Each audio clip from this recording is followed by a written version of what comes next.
The Little Sisters of Eluria. By Stephen King. Author's note: the Dark Tower books begin with Roland of Gilead, the last gunslinger in an exhausted world that has moved on, pursuing a magician in a black robe. Roland has been chasing Walter for a very long time. In the first book of the cycle, he finally catches up. This story, however, takes place while Roland is still casting about for Walter's trail. A knowledge of the books is therefore not necessary for you to understand, and hopefully enjoy the story which follows. SK. Chapter 1. Full Earth. The Empty Town. The Bells. The Dead Boy. The Overturned Wagon. The Green Folk.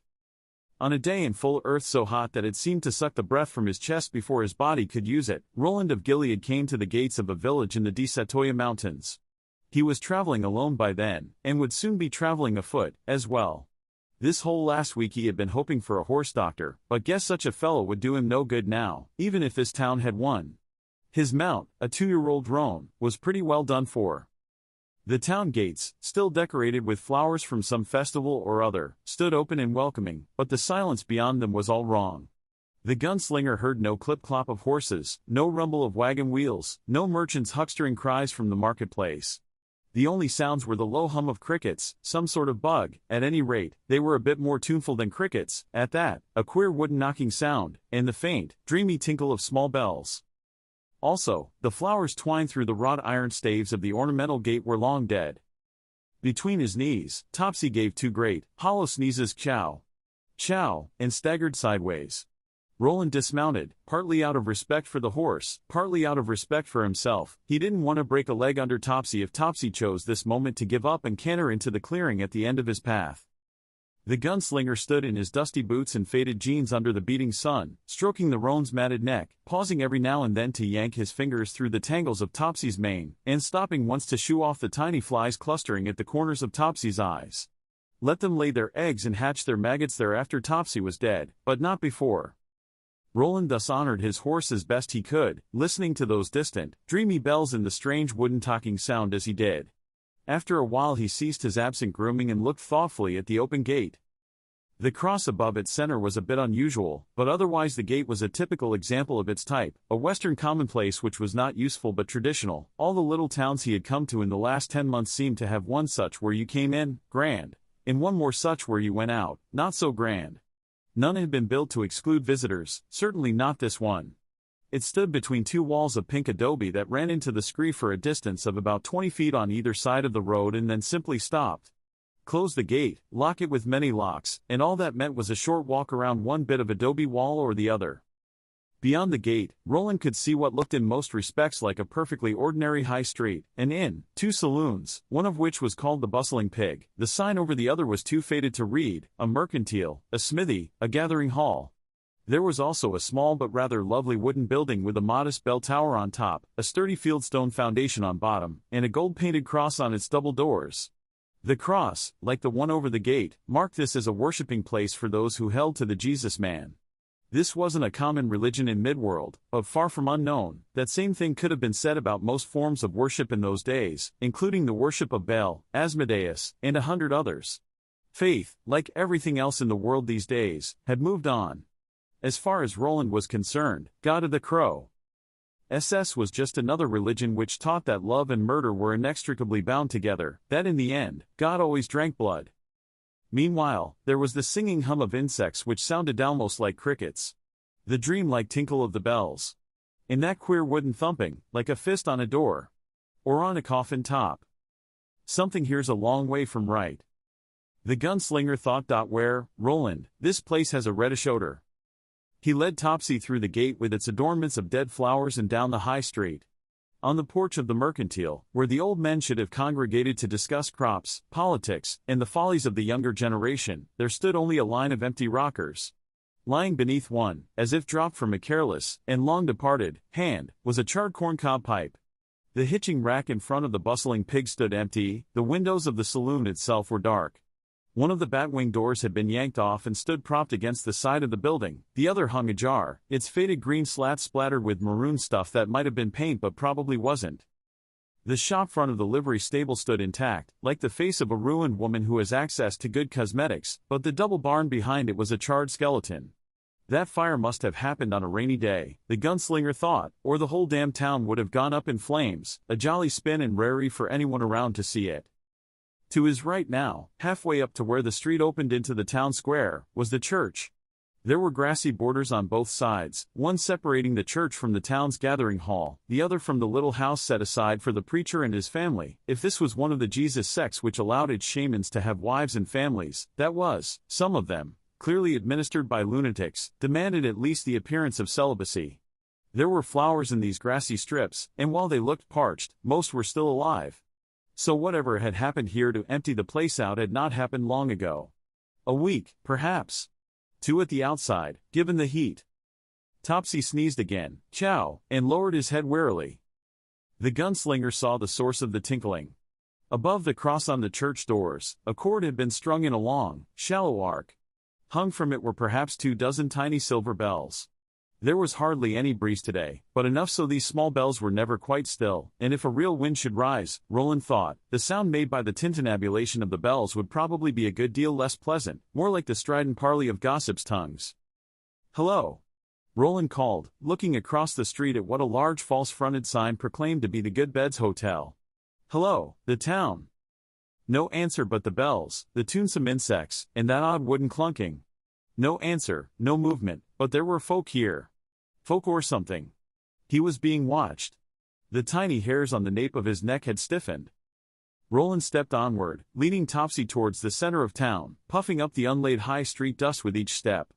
40 paces further along, he stopped in front of a low building marked with a single curt word, Law. The sheriff's office, if they had such this far from the inners, looked remarkably similar to the church, wooden boards stained a rather forbidding shade of dark brown above a stone foundation. The bells behind him rustled and whispered. He left the roan standing in the middle of the street and mounted the steps to the law office. He was very aware of the bells, the sun beating against his neck, and of the sweat trickling down his sides.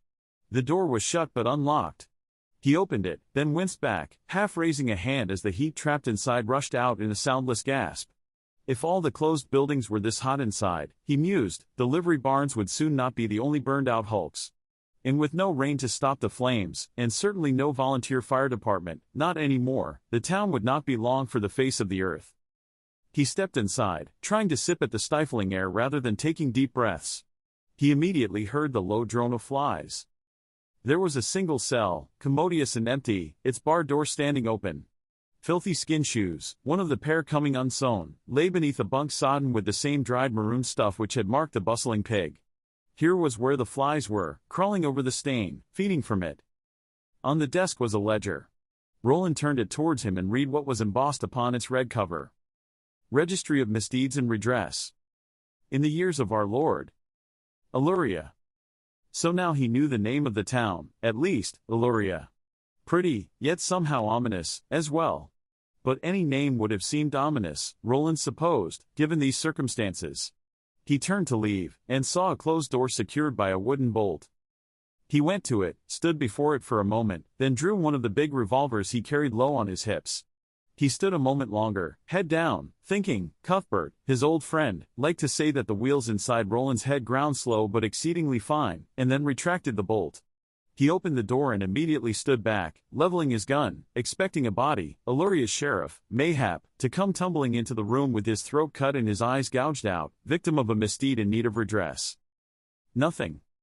Well, half a dozen stained jumpers which longer-term prisoners probably required to wear, 2 bows, a quiver of arrows, an old, dusty motor, a rifle that had probably last been fired 100 years agog and a mop, but in the gunslinger's mind, all that came down to nothing. Just a storage closet. He went back to the desk, opened the register, and leafed through it. Even the pages were warm, as if the book had been baked. In a way, he supposed it had been. If the high street layout had been different, he might have expected a large number of religious offenses to be recorded, but he wasn't surprised to find none here. If the Jesus Man Church had coexisted with a couple of saloons, the church folk must have been fairly reasonable. What Roland found were the usual petty offenses, and a few not so petty, a murder, a horse thieving, the distressal of a lady, which probably meant rape. The murderer had been removed to a place called Lexingworth to be hanged. Roland had never heard of it. One note towards the end read Green folk sent hence. It meant nothing to Roland. The most recent entry was this: 12/Fe/99. Charles Freeborn, cattle thief to be tried. Roland wasn't familiar with the notation 12/Fe/99, but as this was a long stretch from February, he supposed Fe might stand for full earth. In any case, the ink looked about as fresh as the blood on the bunk in the cell, and the gunslinger had a good idea that Charles Freeborn, cattle thief, had reached the clearing at the end of his path. He went out into the heat and the lacy sound of bells. Topsy looked at Roland dully, then lowered his head again, as if there were something in the dust of the high street which could be cropped. As if he would ever want to crop again, for that matter. The gunslinger gathered up the reins, slapped the dust off them against the faded no-color of his jeans, and continued on up the street. The wooden knocking sound grew steadily louder as he walked. He had not holstered his gun when leaving law, nor cared to holster it now, and as he neared the town square, which must have housed the Eluria market in more normal times, Roland at last saw movement. On the far side of the square was a long watering trough, made of ironwood from the look, what some called sequoia out here, apparently fed in happier times from a rusty steel pipe which now jutted waterless above the trough's south end. Lolling over one side of this municipal oasis, about halfway down its length, was a leg clad in faded gray pants and terminating in a well-chewed cowboy boot. The chewer was a large dog, perhaps 2 shades grayer than the corduroy pants. Under other circumstances, Roland supposed the mutt would have had the boot off long since, but perhaps the foot and lower calf inside it had swelled. In any case, the dog was well on its way to simply chewing the obstacle away. It would seize the boot and shake it back and forth. Every now and then the boot's heel would collide with the wooden side of the trough, producing another hollow knock.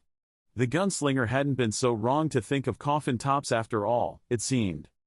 Why doesn't it just back off a few steps, jump into the trough, and have at him? Roland wondered. No water coming out of the pipe, so it can't be afraid of drowning. Topsy uttered another of his hollow, tired sneezes, and when the dog lurched around in response, Roland understood why it was doing things the hard way.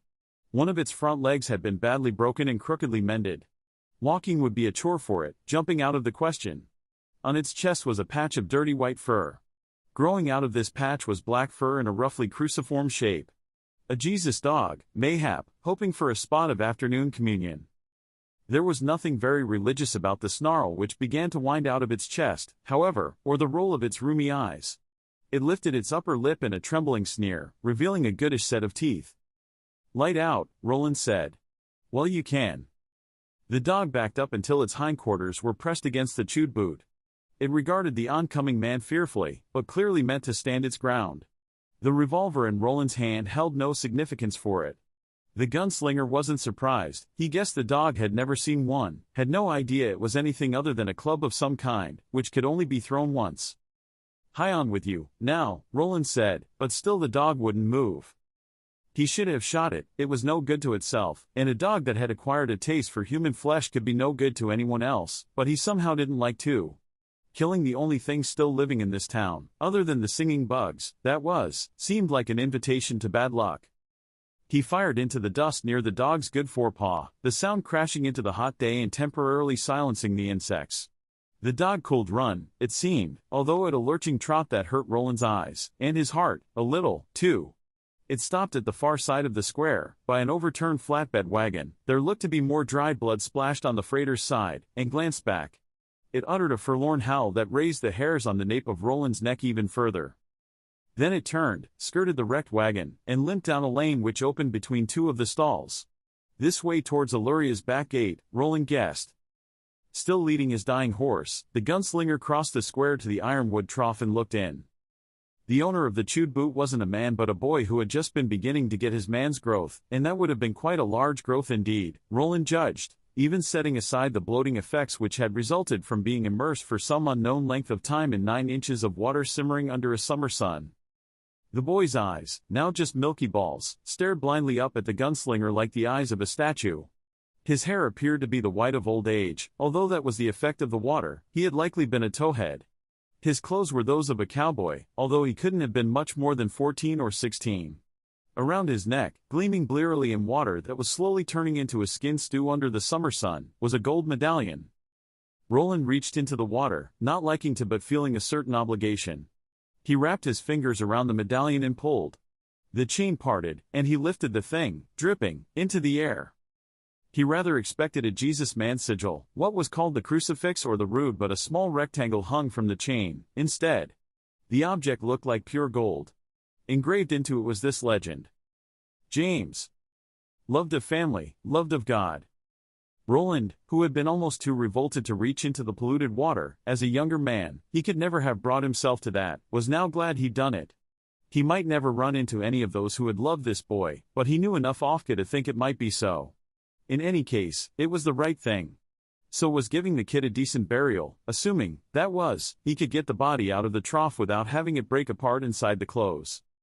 Roland was considering this, trying to balance what might be his duty in this circumstance against his growing desire to get out of this town, when Topsy finally fell dead. The roan went over with a creak of gear and a last huffling groan as it hit the ground. Roland turned and saw 8 people in the street, walking towards him in a line, like beaters who hope to flush out birds or drive small game. Their skin was waxy green. Folk wearing such skin would likely glow in the dark like ghosts. It was hard to tell their sex, and what could it matter, to them or anyone else?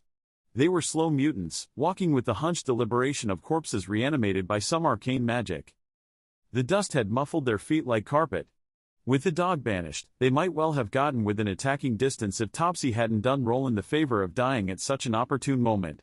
No guns that Roland could see, they were armed with clubs.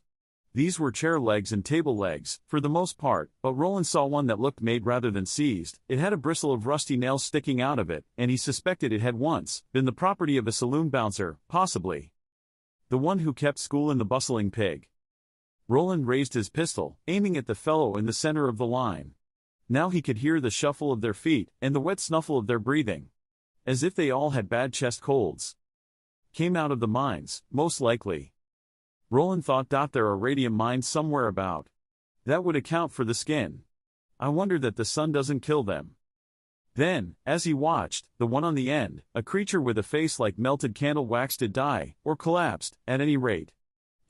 Roland was quite sure it was a male, went to his knees with a low, gobbling cry, groping for the hand of the thing walking next to him, something with a lumpy bald head and red sores sizzling on its neck. This creature took no notice of its fallen companion, but kept its dim eyes on Roland, lurching along in rough step with its remaining companions. "Stop where you are," Roland said. "Wear me, if you'd live to see day's end. Wear me very well." He spoke mostly to the one in the center, who wore ancient red suspenders over rags of shirt, and a filthy bowler hat. This gent had only one good eye, and it peered at the gunslinger with a greed as horrible as it was unmistakable. The one beside bowler hat, Roland believed this one might be a woman, with the dangling vestiges of breasts beneath the vest it wore, through the chair leg it held. The arc was true, but the missile fell 10 yards short. Roland thumbed back the trigger of his revolver and fired again. This time the dirt displaced by the slug kicked up on the tattered remains of bowler hat's shoe instead of on a lame dog's paw. The green folk didn't run as the dog had, but they stopped, staring at him with their dull greed. Had the missing folk of Eluria finished up in these creatures' stomachs? Roland couldn't believe it, although he knew perfectly well that such as these held no scruple against cannibalism.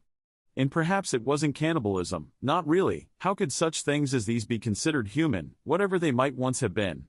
They were too slow, too stupid. If they had dared come back into town after the sheriff had run them out, they would have been burned or stoned to death. Without thinking about what he was doing, wanting only to free his other hand to draw his second gun if the apparitions didn't see reason, Roland stuffed the medallion which he had taken from the dead boy into the pocket of his jeans, pushing the broken fine link chain in after. They stood staring at him, their strangely twisted shadows drawn out behind them. What next? Tell them to go back where they'd come from?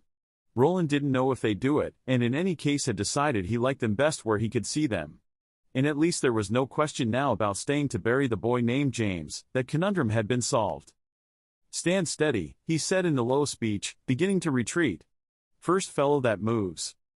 Before he could finish, one of them, a thick-chested troll with a pouty toad's mouth and what looked like gills on the sides of his wattled neck, lunged forward, gibbering in a high-pitched and peculiarly flabby voice.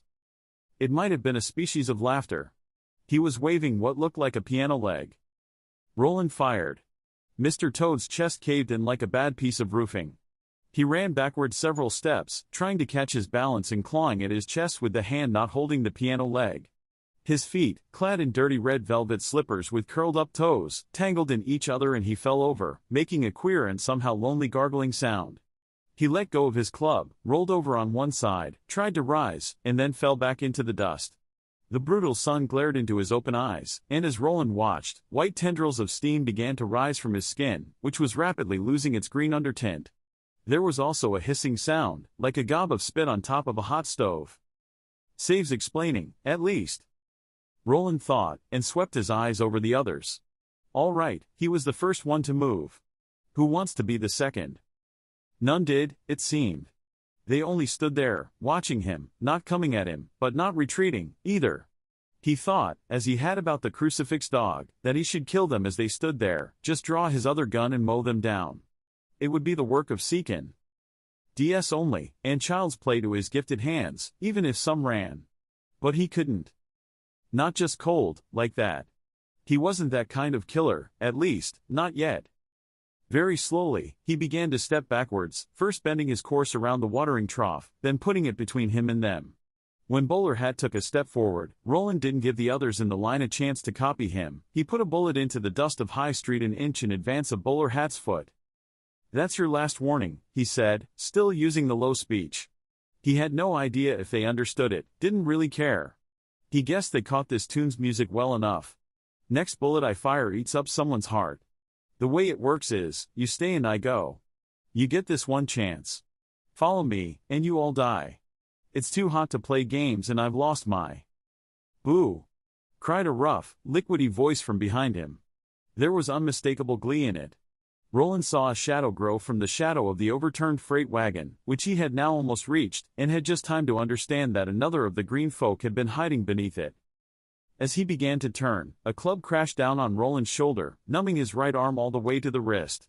He held on to the gun and fired once, but the bullet went into one of the wagon wheels, smashing a wooden spoke and turning the wheel on its hub with a high screeching sound. Behind him, he heard the green folk in the street uttering hoarse, yapping cries as they charged forward. The thing which had been hiding beneath the overturned wagon was a monster with two heads growing out of his neck, one with the vestigial, slack face of a corpse. The other, although just as green, was more lively. Broad lips spread in a cheerful grin as he raised his club to strike again. Roland drew with his left hand, the one that wasn't numbed and distant. He had time to put one bullet through the bushwhacker's grin, flinging him backwards in a spray of blood and teeth, the bludgeon flying out of his relaxing fingers. Then the others were on him, clubbing and drubbing. The gunslinger was able to slip the first couple of blows, and there was one moment when he thought he might be able to spin around to the rear of the overturned wagon, spin and turn and go to work with his guns. Surely he would be able to do that. Surely his quest for the Dark Tower wasn't supposed to end on the sun-blasted street of a little far western town called Eluria, at the hands of half a dozen green-skinned slow mutants. Surely Ka could not be so cruel. But Bowler Hat caught him with a vicious side-hand blow, and Roland crashed into the wagon's slowly spinning rear wheel instead of skirting around it. As he went to his hands and knees, still scrambling and trying to turn, trying to evade the blows which rained down on him, he saw there were now many more than half a dozen. Coming up the street towards the town square were at least 30 green men and women. This wasn't a clan but a damn tribe of them. And in broad, hot daylight. Slow mutants were, in his experience, creatures that loved the dark, almost like toadstools with brains, and he had never seen any such as these before. The one in the red vest was female. Her bare breasts swinging beneath the dirty red vest were the last things he saw clearly as they gathered around and above him, bashing away with their clubs. The one with the nail studded in it came down on his lower right calf, sinking its stupid rusty fangs in deep. He tried again to raise one of the big guns. His vision was fading, now, but that wouldn't help them if he got to shooting. He had always been the most hellishly talented of them. Jamie de Curry had once proclaimed that Roland could shoot blindfolded, because he had eyes in his fingers, and it was kicked out of his hand and into the dust. Although he could still feel the smooth sandalwood grip of the other, he thought it was nevertheless already gone. He could smell them, the rich, rotted smell of decaying meat. Or was that only his hands, as he raised them in a feeble and useless effort to protect his head? His hands, which had been in the polluted water where flecks and strips of the dead boy's skin floated. The club slamming down on him, slamming down all over him, as if the green folk wanted not just to beat him to death but to tenderize him as they did so. And as he went down into the darkness of what he most certainly believed would be his death, he heard the bugs singing, the dog he had spared barking, and the bells hung on the church door ringing. These sounds merged together into strangely sweet music. Then that was gone, too. The darkness ate it all. Chapter 2. Rising. Hanging suspended. White beauty. 2 others. The medallion. The gunslinger's return to the world wasn't like coming back to consciousness after a blow, which he'd done several times before, and it wasn't like waking from sleep, either. It was like rising. I'm dead.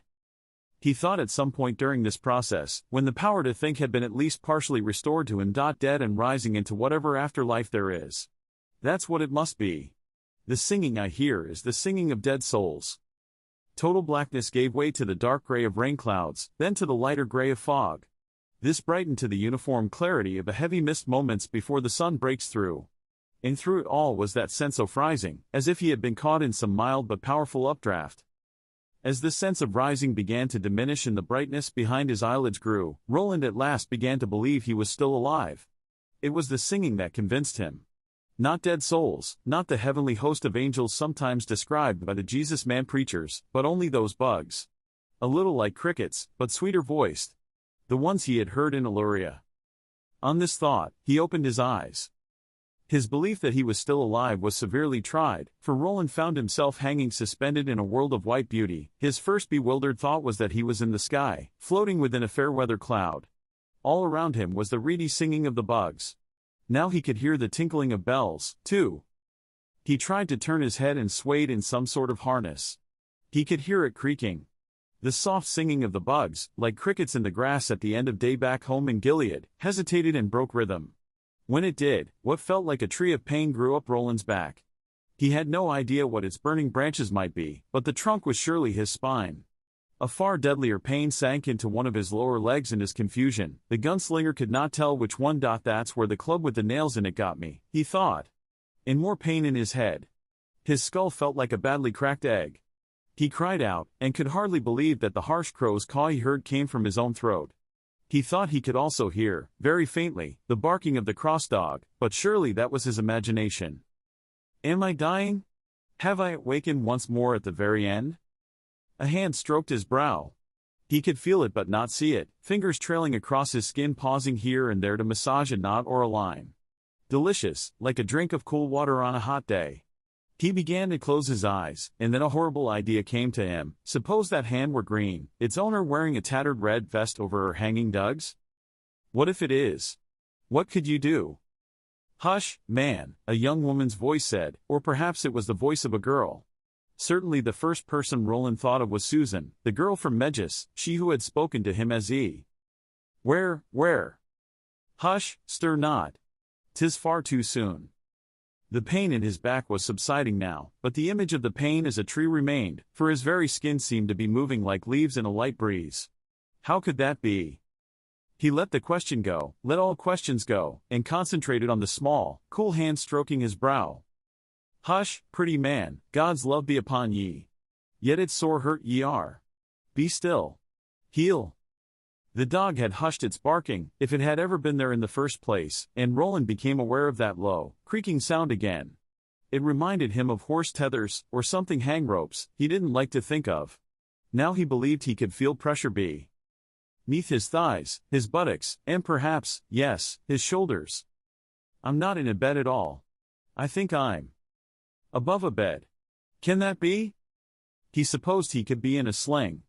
He seemed to remember once, as a boy, that some fellow had been suspended that way in the horse doctor's room behind the great hall.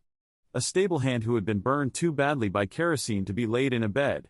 The man had died, but not soon enough. For 2 nights, his shrieks had filled the sweet summer air of the gathering fields.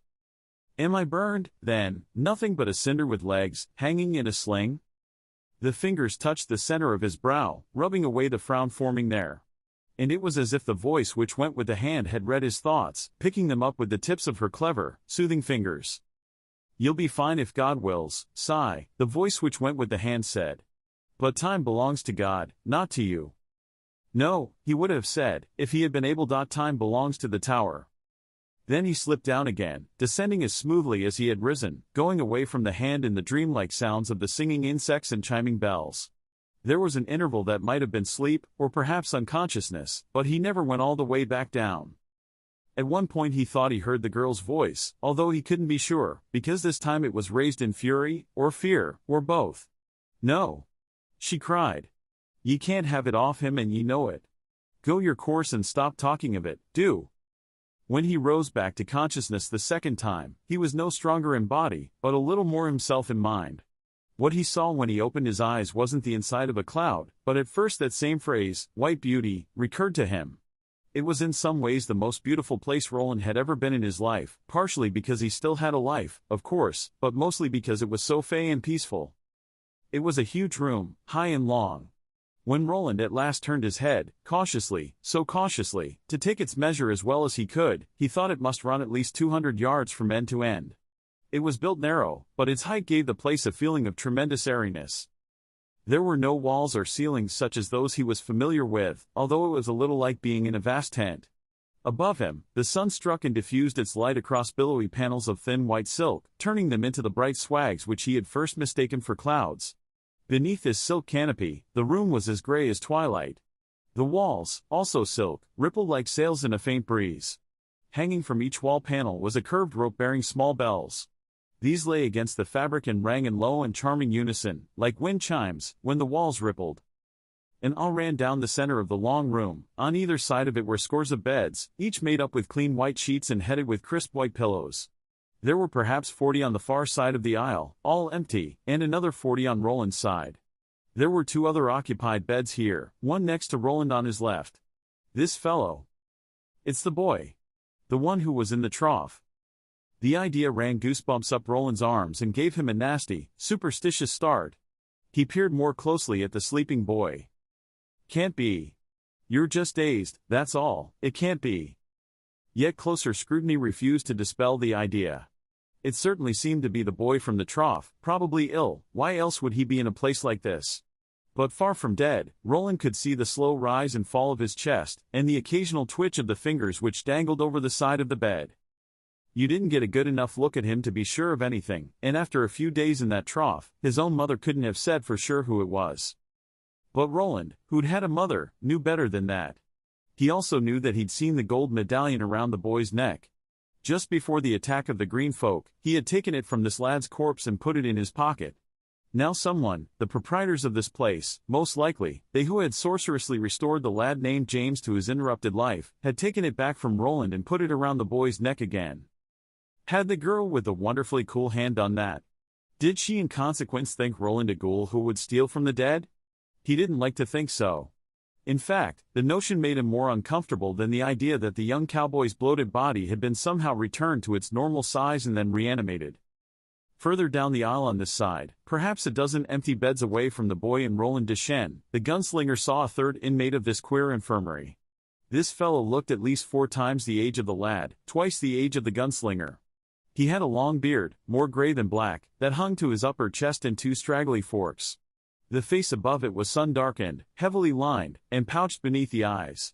Running from his left cheek and across the bridge of his nose was a thick dark mark which Roland took to be a scar. The bearded man was either asleep or unconscious. Roland could hear him snoring, and was suspended 3 feet above his bed, held up by a complex series of white belts that glimmered in the dim air. These crisscrossed each other, making a series of figure eights all the way around the man's body. He looked like a bug in some exotic spider's web. He wore a gauzy white bed dress. One of the belts ran beneath his buttocks, elevating his crotch in a way that seemed to offer the bulge of his privates to the gray and dreaming air. Further down his body, Roland could see the dark shadow shapes of his legs. They appeared to be twisted like ancient dead trees. Roland didn't like to think in how many places they must have been broken to look like that. And yet they appeared to be moving. How could they be, if the bearded man was unconscious? It was a trick of the light, perhaps, or of the shadows. Perhaps the gauzy singlet the man was wearing was stirring in a light breeze, or... Roland looked away, up at the billowy silk panels high above, trying to control the accelerating beat of his heart. What he saw hadn't been caused by the wind, or a shadow, or anything else. The man's legs were somehow moving without moving, as Roland had seemed to feel his own back moving without moving. He didn't know what could cause such a phenomenon, and didn't want to know, at least not yet. "I'm not ready," he whispered. His lips felt very dry. He closed his eyes again, wanting to sleep, wanting not to think about what the bearded man's twisted legs might indicate about his own condition. But you'd better. Get ready. That was the voice that always seemed to come when he tried to slack off, to scamp a job, or take the easy way around an obstacle. It was the voice of Court, his old teacher. The man whose stick they had all feared, as boys. They hadn't feared his stick as much as his mouth, however. His jeers when they were weak, his contempt when they complained or tried whining about their lot. "Are you a gunslinger, Roland? If you are, you better get ready." Roland opened his eyes again and turned his head to the left again. As he did, he felt something shift against his chest. Moving very slowly, he raised his right hand out of the sling that held it. The pain in his back stirred and muttered. He stopped moving until he decided the pain was going to get no worse, if he was careful, at least, then lifted the hand the rest of the way to his chest. It encountered finely woven cloth. Cotton. He lowered his chin to his breastbone and saw he was wearing a bed dress like the one draped on the body of the bearded man. Roland reached beneath the neck of the gown and felt a fine chain. A little further down, his fingers encountered a rectangular metal shape. He thought he knew what it was, but had to be sure. He pulled it out, still moving with great care, trying not to engage any of the muscles in his back. A gold medallion. He dared the pain, lifting it until he could read what was engraved upon it. James. Loved of family, loved of God. He tucked it into the top of the bed dress again and looked back at the sleeping boy in the next bed, in it, not suspended over it. The sheet was only pulled up to the boy's ribcage, and the medallion lay on the pristine white breast of his bed dress. The same medallion Roland now wore. Except. Roland thought he understood, and understanding was a relief. He looked back at the bearded man, and saw an exceedingly strange thing. The thick black line of scar across the bearded man's cheek and nose was gone. Where it had been was the pinkish-red mark of a healing wound, a cut, or perhaps a slash. I imagined it. No, gunslinger. Court's voice returned, such as you was not made to imagine. As you well know. The little bit of movement had tired him out again, or perhaps it was the thinking which had really tired him out. The singing bugs and chiming bells combined and made something too much like a lullaby to resist. This time when Roland closed his eyes, he slept. Chapter 3. 5 Sisters. Jenna. The Doctors of Eluria. The Medallion. A Promise of Silence. When Roland awoke again, he was at first sure that he was still sleeping. Dreaming. Having a nightmare. Once, at the time he had met and fallen in love with Susan Delgado, he had known a witch named Rhea, the first real witch of Midworld he had ever met. It was she who had caused Susan's death, although Roland had played his own part. Now, opening his eyes and seeing Rhea not just once but 5 times over, he thought, Isis, what comes of remembering those old times? By conjuring Susan, I've conjured Rhea of the Coos, as well.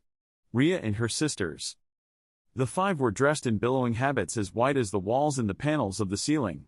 Their antique crones' faces were framed in wimples just as white, their skin as gray and runneled as droughted earth by comparison. Hanging like phylacteries from the bands of silk imprisoning their hair, if they indeed had hair, were lines of tiny bells which chimed as they moved or spoke. Upon the snowy breast of their habits was embroidered a blood-red rose, the sigil of the Dark Tower. Seeing this, Roland thought, I'm not dreaming.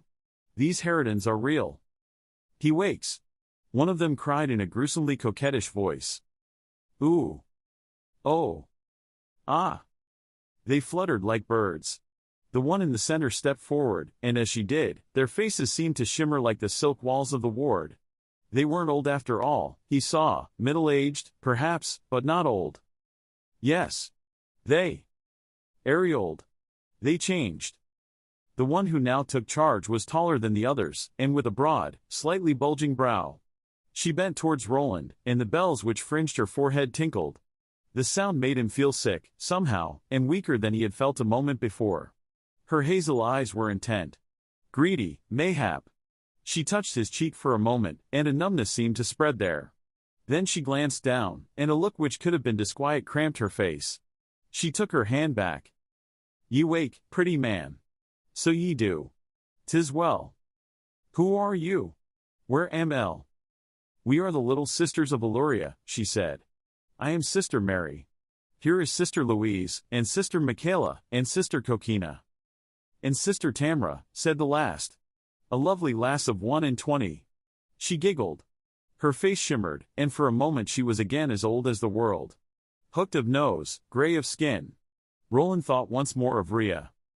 They moved closer, encircling the complication of harness in which he lay suspended, and when Roland shrank away, the pain roared up his back and injured leg again. He groaned. The straps holding him creaked. Ooh. It hurts. Hurts him. Hurts so fierce. They pressed even closer, as if his pain fascinated them. And now he could smell them, a dry and earthy smell. The one named Sister Michaela reached out. Go away. Leave him. Have I not told ye before? They jumped back from this voice, startled. Sister Mary looked particularly annoyed. But she stepped back, with one final glare. Roland would have sworn it, at the medallion lying on his chest. He had tucked it back under the bed dress at his last waking, but it was out again now. A sixth sister appeared, pushing rudely in between Mary and Tamra. This one perhaps was only 1 in 20, with flushed cheeks, smooth skin, and dark eyes. Her white habit billowed like a dream. The red rose over her breast stood out like a curse. Go. Leave him. Ooh, mid-ear, cried Sister Louise in a voice both laughing and angry. Here's Jenna, the baby, and has she fallen in love with him? She has, laughed Tamra. Baby's heart is his for the purchase. Oh, so it is, agreed Sister Coquina. Mary turned to the newcomer, lips pursed into a tight line. Ye have no business here, saucy girl. I do if I say I do, Sister Jenna replied. She seemed more in charge of herself now. A curl of black hair had escaped her wimple and lay across her forehead in a comma. Now go. He's not up to your jokes and laughter. Order us not, Sister Mary said, for we never joke. So you know, Sister Jenna. The girl's face softened a little, and Roland saw she was afraid. It made him afraid for her. For himself, as well. Go, she repeated. 'Tis not the time. Are there not others to tend? Sister Mary seemed to consider. The others watched her. At last she nodded, and smiled down at Roland. Again her face seemed to shimmer, like something seen through a heat haze. What he saw, or thought he saw, beneath was horrible and watchful. Bide well, pretty man, she said to Roland. Bide with us a bit, and we'll heal ye. What choice have I? Roland thought. The others laughed, bird-like titters which rose into the dimness like ribbons. Sister Michaela actually blew him a kiss. Come, ladies. Sister Mary cried. We'll leave Jenna with him a bit in memory of her mother, who we loved well. And with that, she led the others away, 5 white birds flying off down the center aisle, their skirts nodding this way and that. Thank you, Roland said, looking up at the owner of the cool hand. For he knew it was she who had soothed him. She took up his fingers as if to prove this, and caressed them. They mean ye no harm, she said, yet Roland saw she believed not a word of it, nor did he. He was in trouble here, very bad trouble. What is this place? Our place, she said simply. The home of the Little Sisters of Eluria. Our convent, if ye like. This is no convent, Roland said, looking past her at the empty beds. It's an infirmary. Isn't it?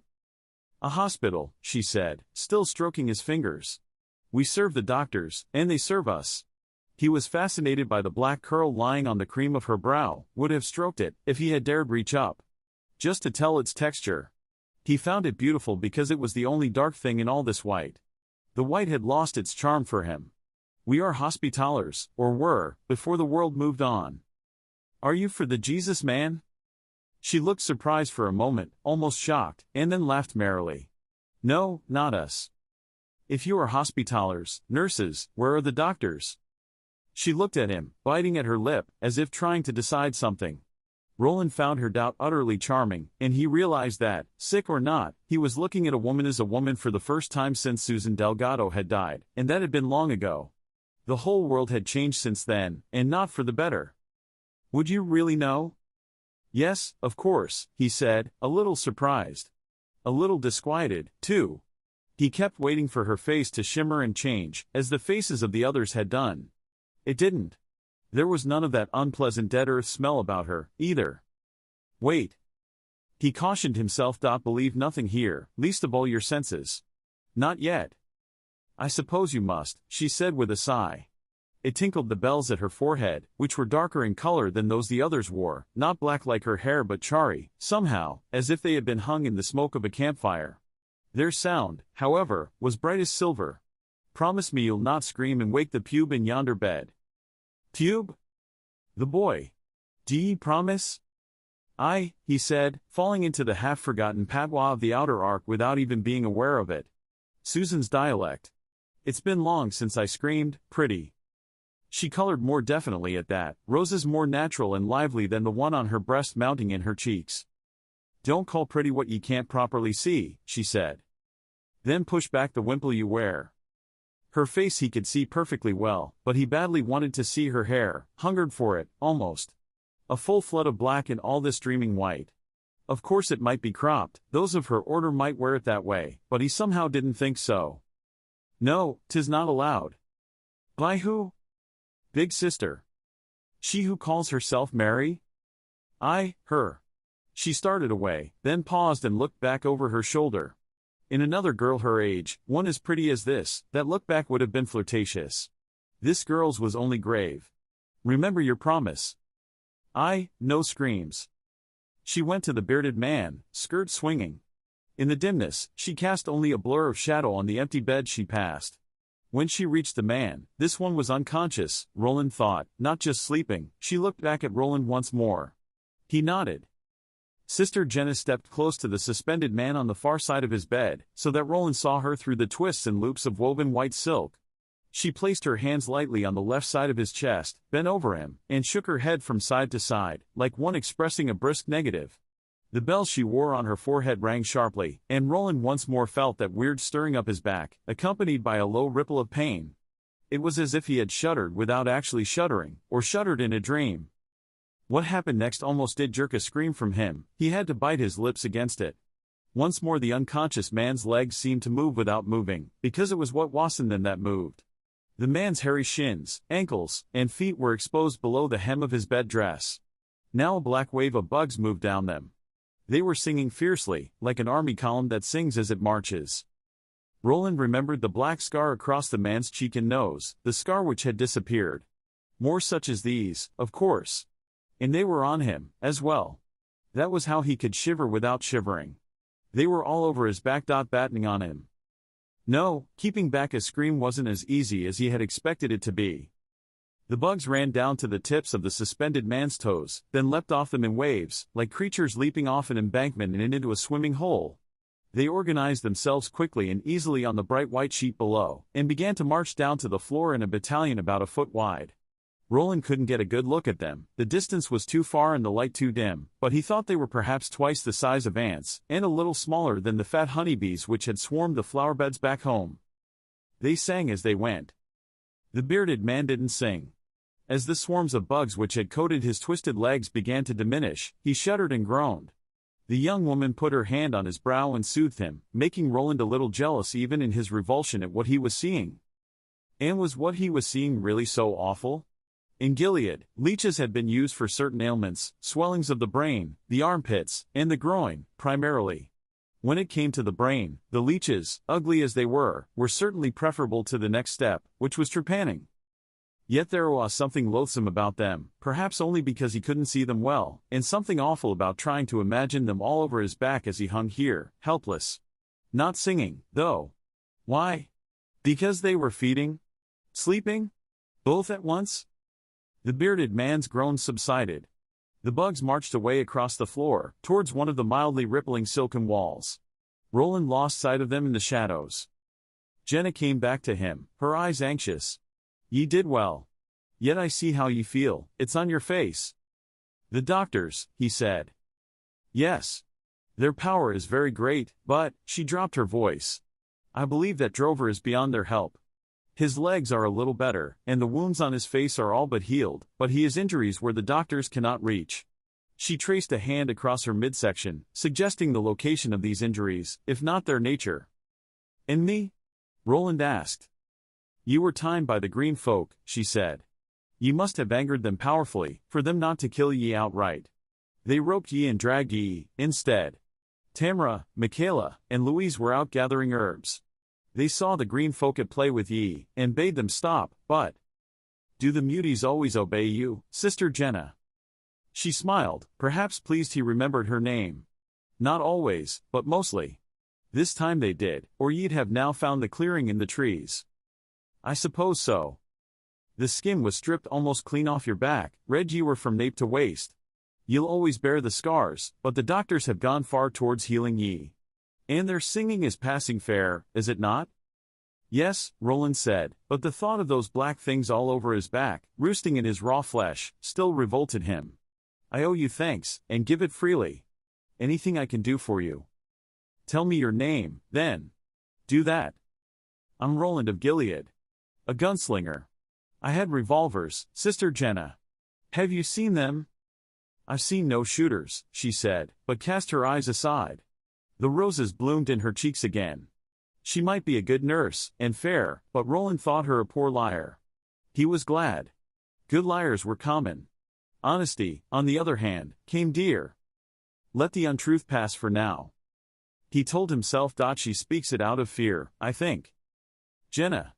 The cry came from the deeper shadows at the far end of the infirmary. Today it seemed longer than ever to the gunslinger, and Sister Jenna jumped guiltily. Come away.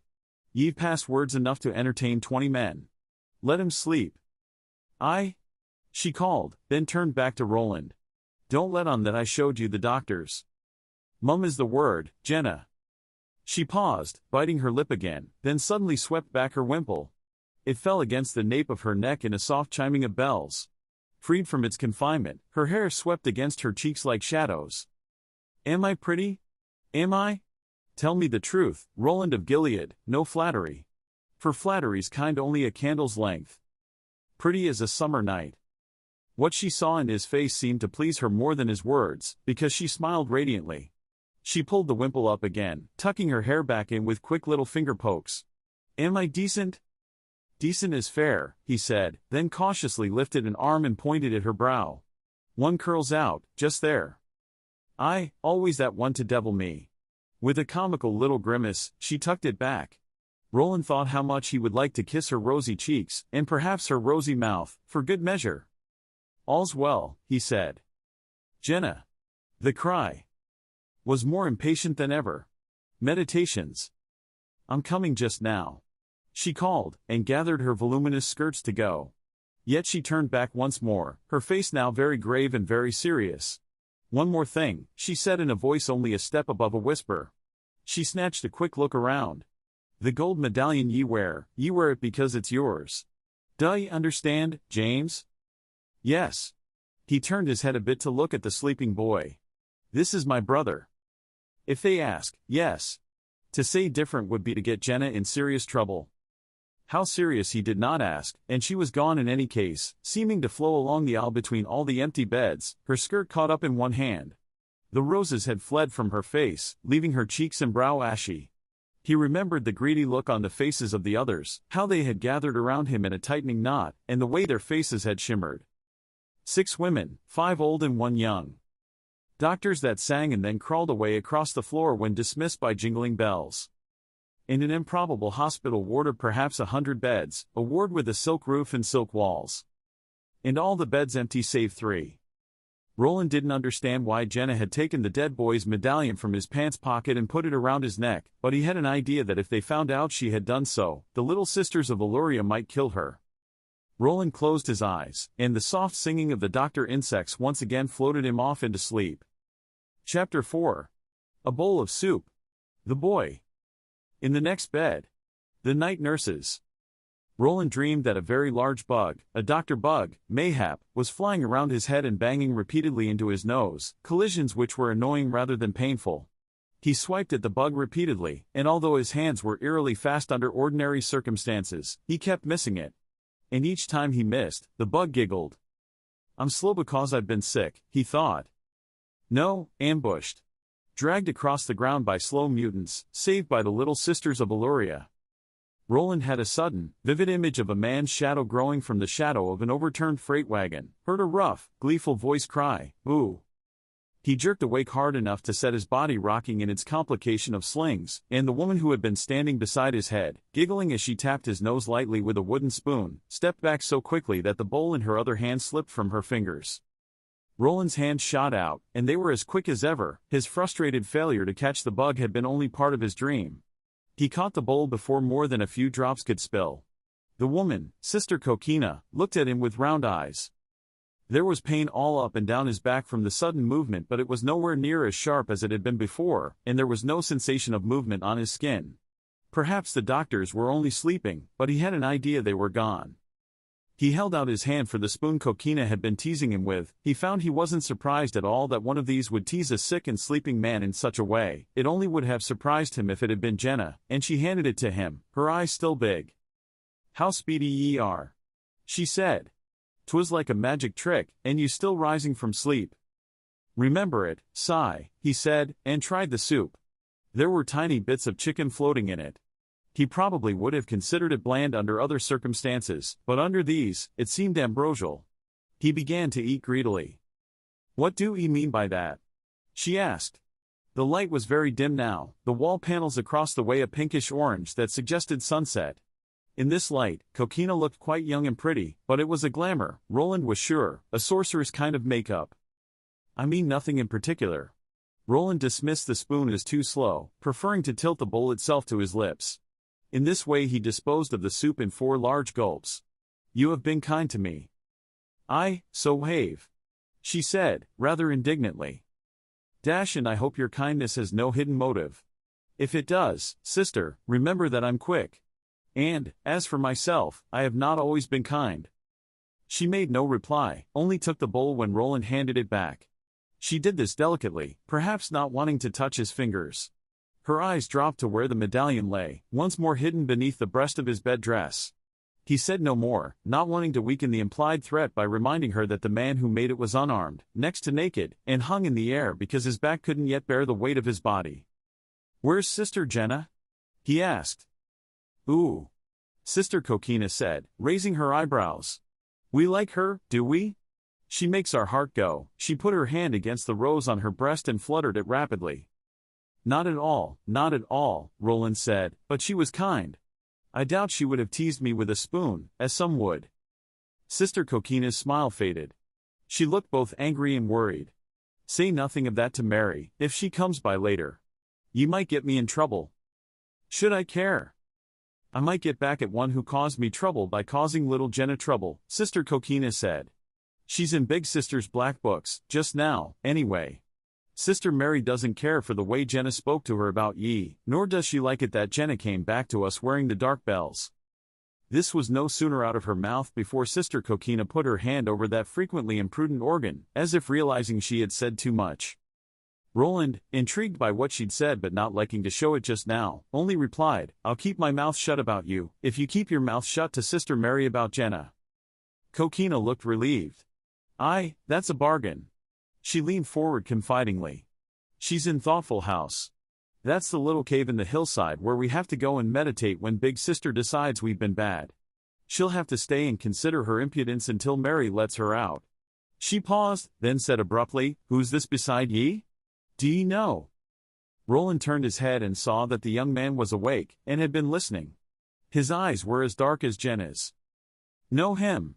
Roland asked, with what he hoped was the right touch of scorn. "Should I not know my own brother? Is he, now, and him so young and you so old?" Another of the sisters materialized out of the darkness, Sister Tamra, who had called herself 21. In the moment before she reached Roland's bed, her face was that of a hag who will never see 80 again, or 90. Then it shimmered and was once more the plump, healthy countenance of a 30-year-old matron. Except for the eyes. They remained yellowish in the corneas, gummy in the corners, and watchful. "He's the youngest, I the eldest," Roland said. "Betwixt us are 7 others, and 20 years of our parents' lives." "How sweet. And if he's your brother, then you'll know his name, won't ye?" "Know it very well." Before the gunslinger could flounder, the young man said, "They think you've forgotten such a simple hook as John Norman. What Colleen's they be, eh, Jimmy?" Coquina and Tamra looked at the pale boy in the bed next to Roland's, clearly angry, and clearly trumped. For the time being, at least. "You fed him your muck," the boy, whose medallion undoubtedly proclaimed him John, loved of family, loved of God, said, "Why don't you go, and let us have a natter?" "Well," Sister Coquina huffed. "I like the gratitude around here, so I do." "I'm grateful for what's given me," Norman responded, looking at her steadily, "but not for what folk would take away." Tamra snorted through her nose, turned violently enough for her swirling dress to push a draft of air into Roland's face, and then took her leave. Coquina stayed a moment. Be discreet, and mayhap someone ye like better than ye like me will get out of hack in the morning, instead of a week from tonight. Without waiting for a reply, she turned and followed Sister Tamra. Roland and John Norman waited until they were both gone, and then Norman turned to Roland and spoke in a low voice. My brother. Dead? Roland nodded. The medallion I took in case I should meet with any of his people. It rightly belongs to you. I'm sorry for your loss. Thank ye, sigh. John Norman's lower lip trembled, then firmed. I knew the green men did for him, although these old biddies wouldn't tell me for sure. They did for plenty, and cotch the rest. Perhaps the sisters didn't know for sure. They knew. Don't you doubt it. They don't say much, but they know plenty. The only one any different is Jenna. That's who the old battle-axe meant when she said your friend. Roland nodded. And she said something about the dark bells. I'd know more of that, if Woodward could. She's something special, Jenna is. More like a princess, someone whose place is made by bloodline and can't be refused, than like the other sisters. I lie here and look like I'm asleep, it's safer, I think, but I've heard 'em talking. Jenna's just come back among 'em recently, and those dark bells mean something special, but Mary's still the one who swings the weight. I think the dark bells are only ceremonial, like the rings the old barons used to hand down from father to son. Was it she who put Jimmy's medal around your neck? Yes. Don't take it off, whatever you do. His face was strained, grim. I don't know if it's the gold or the god, but they don't like to get too close. I think that's the only reason I'm still here. Now his voice dropped all the way to a whisper. They ain't human. Well, perhaps a bit fey and magical, but... No. With what was clearly an effort, the boy got up on one elbow. He looked at Roland earnestly. You were thinking about hubber women, or witches. These ain't hubbers, nor witches, either. They ain't human. Then what are they? Don't know. How came you here, John? Speaking in a low voice, John Norman told Roland what he knew of what had happened to him. He, his brother, and 4 other young men who were quick and owned good horses had been hired as scouts, riding drogan forward, protecting a long-haul caravan of 7 freight wagons taking goods, seeds, food, tools, mail, and 4 ordered brides, to an unincorporated township called Tewa some 200 miles further west of Eluria. The scouts rode fore and aft of the goods train in turnabout fashion. One brother rode with each party because, Norman explained, when they were together they fought like brothers, Roland suggested. John Norman managed a brief, pained smile. He said. The trio of which John was a part had been riding drogue, about 2 miles behind the freight wagons, when the green mutants had sprung an ambush in Eluria. How many wagons did you see when you got there? He asked Roland. Only one. Overturned. How many bodies? Only your brother's. John Norman nodded grimly. They wouldn't take him because of the medallion, I think. The muties? The sisters. The muties care nothing for gold or God. These bitches, though, he looked into the dark, which was now almost complete. Roland felt lethargy creeping over him again, but it wasn't until later that he realized the soup had been drugged. The other wagons? Roland asked. The ones not overturned? The muties would have taken them, and the goods, as well, Norman said. They don't care for gold or God, the sisters don't care for goods. Like as not they have their own foodstuffs, something I'd as soon not think of. Nasty stuff, like those bugs. He and the other drogue riders galloped into Eluria, but the fight was over by the time they got there. Men had been lying about, some dead but many more still alive. At least 2 of the ordered brides had still been alive, as well. Survivors able to walk were being herded together by the green folk. John Norman remembered the one in the bowler hat very well, and the woman in the ragged red vest. Norman and the other 2 had tried to fight. He had seen one of Hyde Park's gut shot by an arrow, and then he saw no more. Someone had cracked him over the head from behind, and the lights had gone out. Roland wondered if the ambusher had cried boo before he had struck, but didn't ask. When I woke up again, I was here, Norman said. I saw that some of the others, most of them, had those cursed bugs on them. Others? Roland looked at the empty beds. In the growing darkness, they glimmered like white islands. How many were brought here? At least 20. They healed, the bugs healed them, and then, one by one, they disappeared. You'd go to sleep, and when you woke up there'd be one more empty bed. One by one they went, until only me and that one down yonder was left. He looked at Roland solemnly. And now you.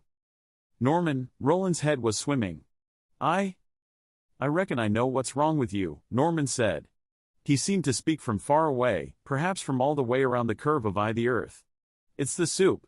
But a man has to eat. A woman, too. If she's a natural woman, anyway. These ones ain't natural.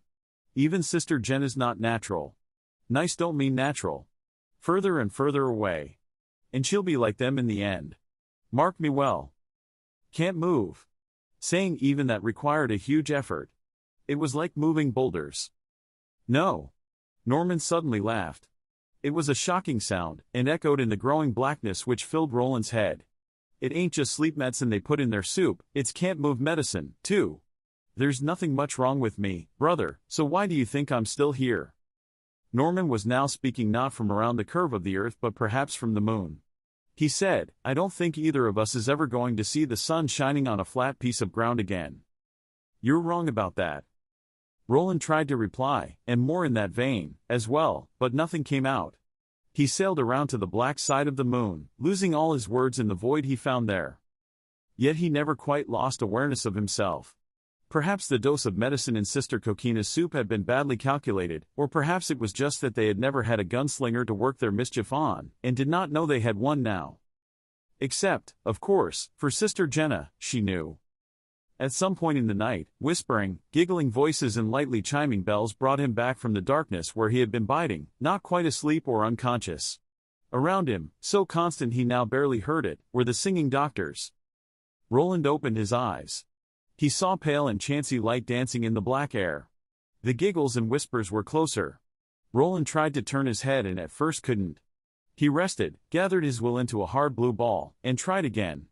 This time his head did turn. Only a little, but a little was enough. It was 5 of the little sisters, Mary, Louise, Tamra, Coquina, Michaela. They came up the long aisle of the black infirmary, laughing together like children out on a prank, carrying long tapers and silver holders, the bells lining the forehead bands of their wimples chiming little silver runs of sound. They gathered about the bed of the bearded man. From within their circle, candle glow rose in a shimmery column that died before it got halfway to the silken ceiling. Sister Mary spoke briefly. Roland recognized her voice, but not the words. It was neither low speech nor the high, but some other language entirely. One phrase stood out, canlach, me him ento, and he had no idea what it might mean. He realized that now he could hear only the tinkle of bells, the Dr. Bugs had stilled. Raz me. On. On. Sister Mary cried in a harsh, powerful voice. The candles went out. The light which had shone through the wings of their wimples as they gathered around the bearded man's bed vanished, and all was darkness once more. Roland waited for what might happen next, his skin cold. He tried to flex his hands and feet, and could not. He had been able to move his head perhaps 15 degrees, otherwise he was as paralyzed as a fly neatly wrapped up and hung in a spider's web. The low jingling of bells in the black, and then sucking sounds. As soon as he heard them, Roland knew he'd been waiting for them. Some part of him had known what the little sisters of Eluria were, all along. If Roland could have raised his hands, he would have put them to his ears to block those sounds out. As it was, he could only lie still, listening and waiting for them to stop. For a long time, forever, it seemed, they did not. The women slurped and grunted like pigs snuffling half-liquefied feed out of a trough. There was even one resounding belch, followed by more whispered giggles. These ended when Sister Mary uttered a single curt word, "A." And once there was a low, moaning cry, from the bearded man. Roland was quite sure. If so, it was his last on this side of the clearing. In time, the sound of their feeding began to taper off. As it did, the bugs began to sing again, first hesitantly, then with more confidence. The whispering and giggling recommenced. The candles were relit. Roland was by now lying with his head turned in the other direction. He didn't want them to know what he'd seen, but that wasn't all. He had no urge to see more on any account. He had seen and heard enough. But the giggles and whispers now came his way. Roland closed his eyes, concentrating on the medallion which lay against his chest. I don't know if it's the gold or the god, but they don't like to get too close, John Norman had said. It was good to have such a thing to remember as the little sister drew nigh, gossiping and whispering in their strange other tongue, but the medallion seemed a thin protection in the dark. Faintly, at a great distance, Roland heard the cross dog barking. As the sisters circled him, the gunslinger realized he could smell them. It was a low, unpleasant odor, like spoiled meat. And what else would they smell of, such as these? Such a pretty man it is. Sister Mary. She spoke in a low, meditative tone. But such an ugly sigil it wears. Sister Tamra. We'll have it off him. Sister Louise. And then we shall have kisses. Sister Coquina. Kisses for all. Exclaimed Sister Michaela, with such fervent enthusiasm that they all laughed. Roland discovered that no tall of him was paralyzed, after all. Part of him had, in fact, arisen from its sleep at the sound of their voices and now stood tall. A hand reached beneath the bed dress he wore, touched that stiffened member, encircled it, caressed it. He lay in silent horror, feigning sleep, as wet warmth almost immediately spilled from him. The hand remained where it was for a moment, the thumb rubbing up and down the wilting shaft. Then it let him go and rose a little higher. Found the wetness pooled on his lower belly. Giggles, soft as wind. Chiming bells. Roland opened his eyes the tiniest crack and looked up at the ancient faces laughing down at him in the light of their candles, glittering eyes, yellow cheeks, hanging teeth that jutted over lower lips. Sister Michaela and Sister Louise appeared to have grown goatees, but of course that wasn't the darkness of hair but of the bearded man's blood. Mary's hand was cupped. She passed it from sister to sister, each licked from her palm in the candlelight. Roland closed his eyes all the way and waited for them to be gone. Eventually they were. I'll never sleep again, he thought, and was 5 minutes later lost to himself and the world. Chapter 5. Sister Mary. A message. A visit from Ralph. Norman's fate. Sister Mary again. When Roland awoke, it was full daylight, the silk roof overhead a bright white and billowing in a mild breeze. The doctor bugs were singing contentedly. Beside him on his left, Norman was heavily asleep with his head turned so far to one side that his stubbly cheek rested on his shoulder. Roland and John Norman were the only ones here. Further down on their side of the infirmary, the bed where the bearded man had been was empty, its top sheet pulled let up and neatly tucked in, the pillow neatly nestled in a crisp white case. The complication of slings in which his body had rested was gone. Roland remembered the candles, the way their glow had combined and streamed up in a column, illuminating the sisters as they gathered around the bearded man. Giggling. Their damned bells jingling. Now, as if summoned by his thoughts, came Sister Mary, gliding along rapidly with Sister Louise in her wake. Louise bore a tray, and looked nervous. Mary was frowning, obviously not in good temper. Toby grumpy after you fed so well? Roland thought. Fie, sister. She reached the gunslinger's bed and looked down at him. I have little to thank ye for, sigh, she said with no preamble. Have I asked for your thanks? He responded in a voice that sounded as dusty and little used as the pages of an old book. She took no notice. Ye've made one who was only impudent and restless with her place outright rebellious. Well, her mother was the same way, and died of it not long after returning Jenna to her proper place. Raise your hand, thankless man. I can't move at all. Oh, Cully. Haven't you heard it said fool not your mother lest she's out of face? I know pretty well what ye can and can't do. Now raise your hand. Roland raised his right hand, trying to suggest more effort than it actually took. He thought that this morning he might be strong enough to slip free of the slings, but what then? Any real walking would be beyond him for hours yet, even without another dose of medicine. And behind Sister Mary, Sister Louise was taking the cover from a fresh bowl of soup. As Roland looked at it, his stomach rumbled. Big Sister heard and smiled a bit. Even lying in bed builds an appetite in a strong man, if it's done long enough. Wouldn't you say so, Jason, brother of John? My name is James. As you well know, sister. Do I? She laughed angrily. Oh, la. And if I whipped your little sweetheart hard enough and long enough, until the blood jumped her back like drops of sweat, let us say, should I not whip a different name out of her? Or didn't ye trust her with it, during your little talk? Touch her and I'll kill you. She laughed again. Her face shimmered, her firm mouth turned into something that looked like a dying jellyfish. Speak not of killing to us, Cully, lest we speak of it to you. Sister, if you and Jenna don't see eye to eye, why not release her from her vows and let her go her course? Such as us can never be released from our vows, nor be let go. Her mother tried and then came back, her dying and the girl sick. Why, it was we nursed Jenna back to health after her mother was nothing but dirt in the breeze that blows out towards end world, and how little she thanks us. Besides, she bears the dark bells, the sigil of our sisterhood. Avorka tet. Now eat, your belly says you're hungry.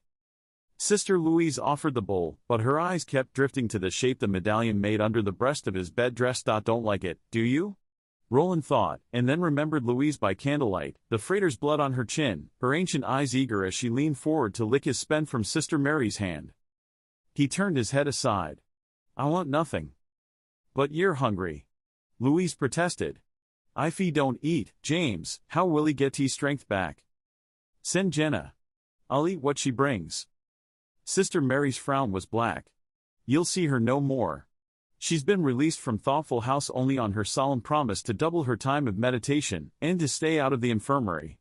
Now eat, James, or whoever ye are. Take what's in the soup, or we'll cut ye with knives and rub it in with flannel poultices. Either way, makes no difference to us. Does it?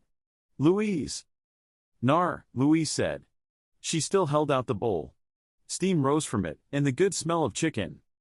But it might make a difference to you. Sister Mary grinned humorlessly, baring her unnaturally large teeth. Flowing blood's risky around here. The doctors don't like it. It stirs them up. It wasn't just the bugs that were stirred up at the sight of blood, and Roland knew it. He also knew he had no choice in the matter of the soup. He took the bowl from Louise and ate slowly. He would have given much to wipe but the look of satisfaction he saw on Sister Mary's face. Good, she said after he had handed the bowl back and she had peered inside to make sure it was completely empty. His hand thumped back into the sling which had been rigged for it, already too heavy to hold up. He could feel the world drawing away again. Sister Mary leaned forward, the billowing top of her habit touching the skin of his left shoulder. He could smell her, an aroma both ripe and dry, and would have gagged if he'd had the strength. Have that foul gold thing off you when your strength comes back a little, put it in the pissoir under the bed. Where it belongs. For to be even this close to where it lies hurts my head and makes my throat close. Speaking with enormous effort, Roland said, If you want it, take it. How can I stop you, you bitch? Once more her frown turned her face into something like a thunderhead. He thought she would have slapped him, if she had dared touch him so close to where the medallion lay. Her ability to touch seemed to end above his waist, however. I think you had better consider the matter a little more fully, she said. I can still have Jenna whipped, if I like. She bears the dark bells, but I am the big sister. Consider that very well. She left. Sister Louise followed, casting one look, a strange combination of fright and lust, back over her shoulder. Roland thought, I must get out of here, I must. Instead, he drifted back to that dark place which wasn't quite sleep. Or perhaps he did sleep, at least for a while, perhaps he dreamed. Fingers once more caressed his fingers, and lips first kissed his ear and then whispered into it, Look beneath your pillow, Roland, but let no one know I was here. At some point after this, Roland opened his eyes again, half expecting to see Sister Jenna's pretty young face hovering above him, and that comma of dark hair once more poking out from beneath her wimple. There was no one. The swags of silk overhead were at their brightest, and although it was impossible to tell the hours in here with any real accuracy, Roland guessed it to be around noon. Perhaps 3 hours since his second bowl of the sisters' soup. Beside him, John Norman still slept, his breath whistling out in faint, nasal snores. Roland tried to raise his hand and slide it under his pillow. The hand wouldn't move. He could wiggle the tips of his fingers, but that was all. He waited, calming his mind as well as he could, gathering his patience. Patience wasn't easy to come by. He kept thinking about what Norman had said, that there had been 20 survivors of the ambush, at least to start with. One by one they went, until only me and that one down yonder was left. And now you. The girl wasn't here.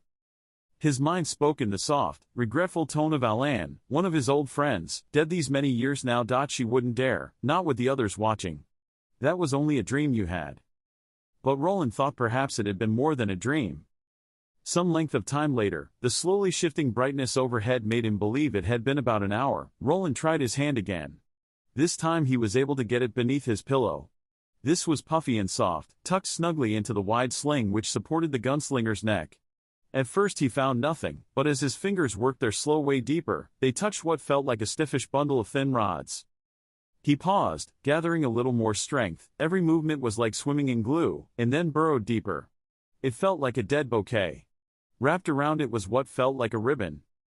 Roland looked around to make sure the ward was still empty and Norman still asleep, then drew out what was under the pillow.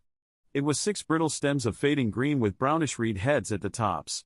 They gave off a strange, yeasty aroma that made Roland think of early morning bee. Egging expeditions to the great house kitchens as a child, forays he had usually made with Cuthbert. The reeds were tied with a wide white silk ribbon, and smelled like burned toast. Beneath the ribbon was a fold of cloth. Like everything else in this cursed place, it seemed, the cloth was of silk.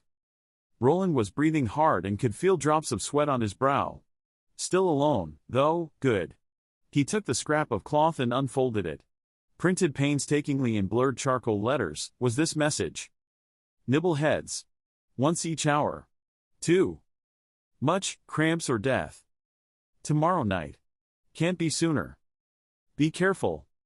No explanation, but Roland supposed none was needed. Nor did he have any option. If he remained here, he would die. All they had to do was have the medallion off him, and he felt sure Sister Mary was smart enough to figure a way to do that. He nibbled at one of the dry reed heads.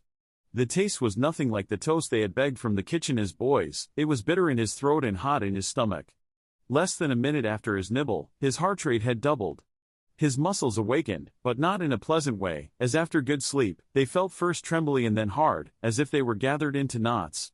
This feeling passed rapidly, and his heartbeat was back to normal before Norman stirred awake an hour or so later, but he understood why Jenna's note had warned him not to take more than a nibble at a time. This was very powerful stuff.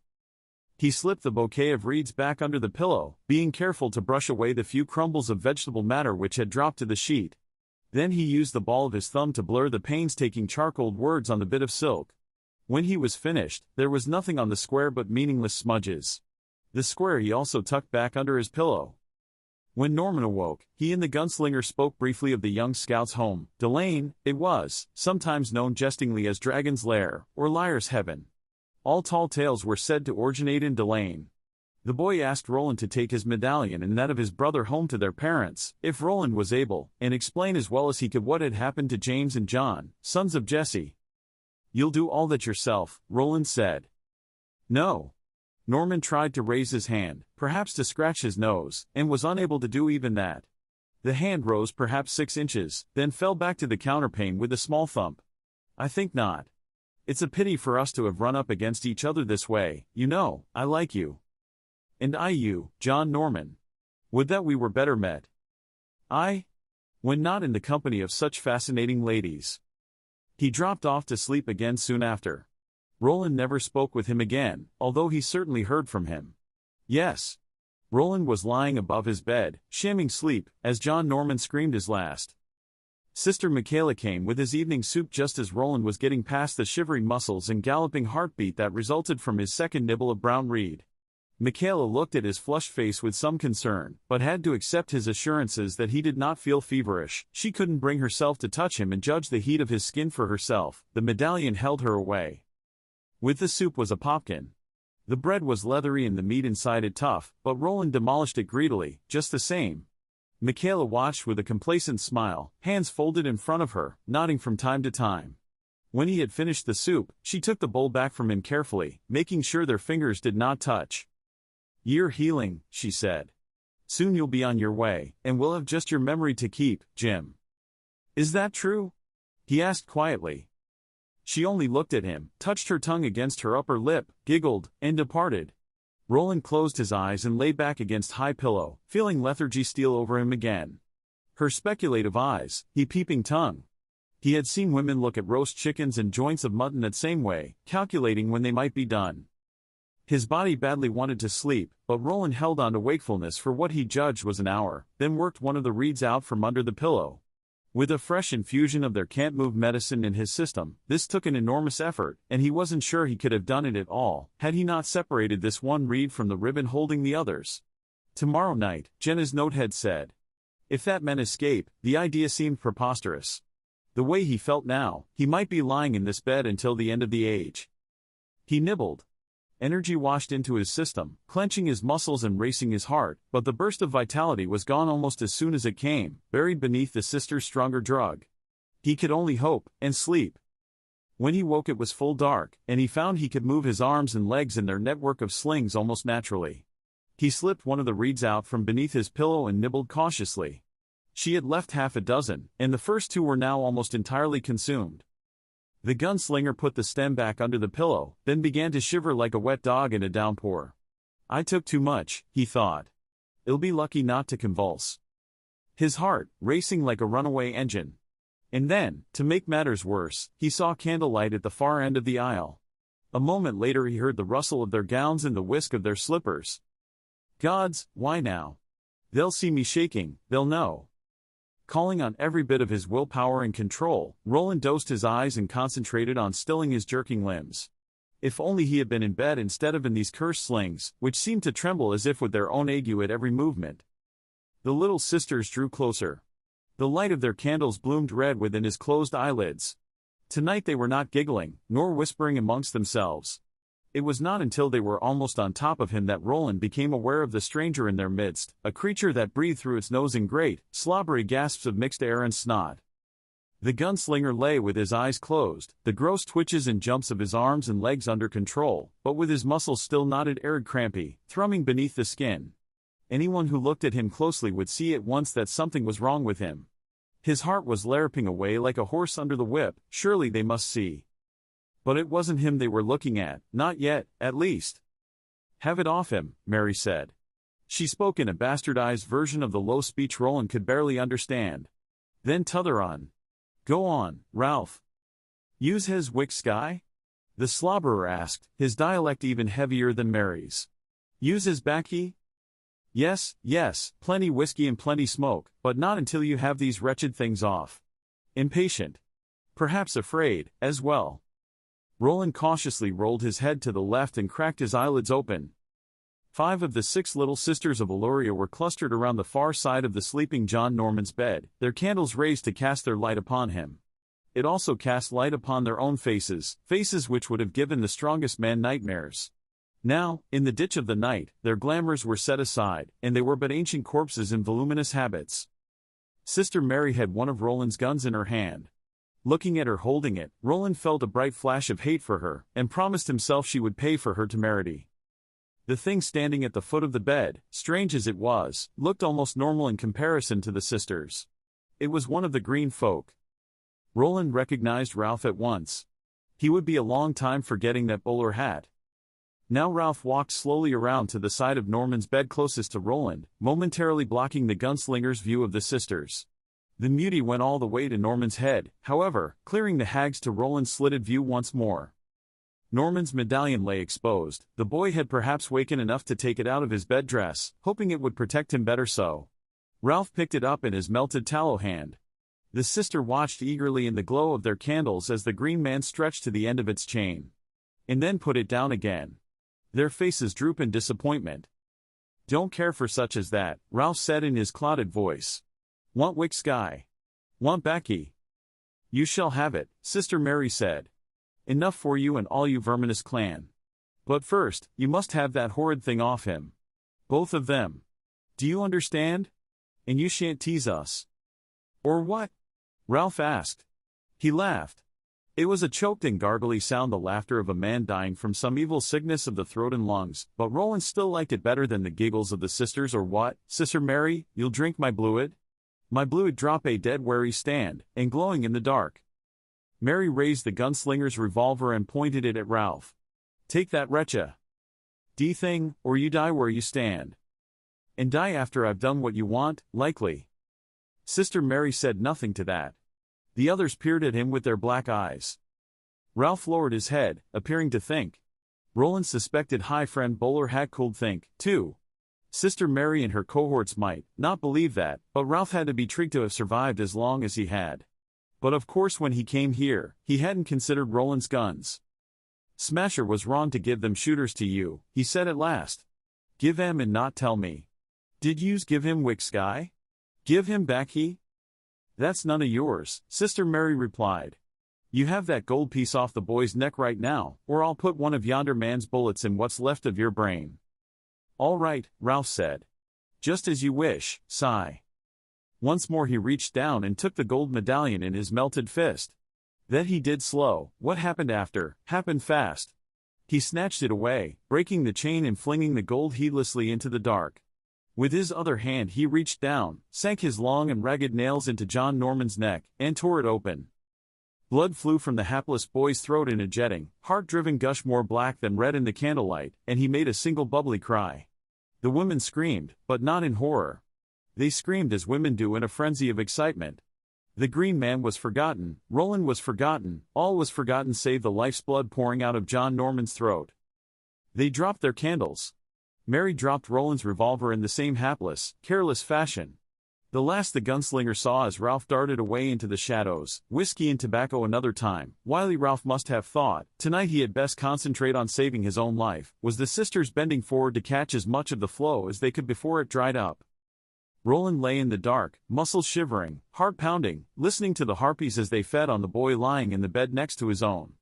It seemed to go on forever, but at last they had done with him. The sisters relit their candles and left, murmuring.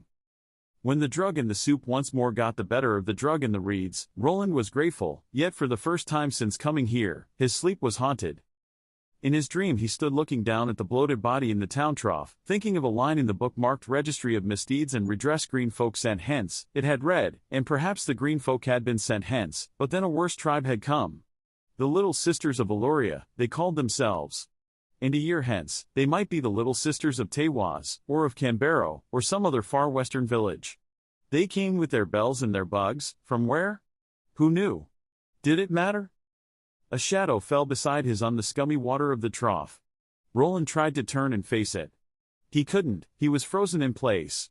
Then a green hand grasped his shoulder and whirled him about. It was Ralph. His bowler hat was cocked back on his head, John Norman's medallion, now red with blood, hung around his neck. "Boo!" cried Ralph, his lips stretching in a toothless grin. He raised a big revolver with worn sandalwood grips. He thumbed the hammer back. And Roland jerked awake, shivering all over, dressed in skin both wet and icy cold. He looked at the bed on his left. It was empty, the sheet pulled up and tucked about neatly, the pillow resting above it in its snowy sleeve. Of John Norman there was no sign. It might have been empty for years, that bed.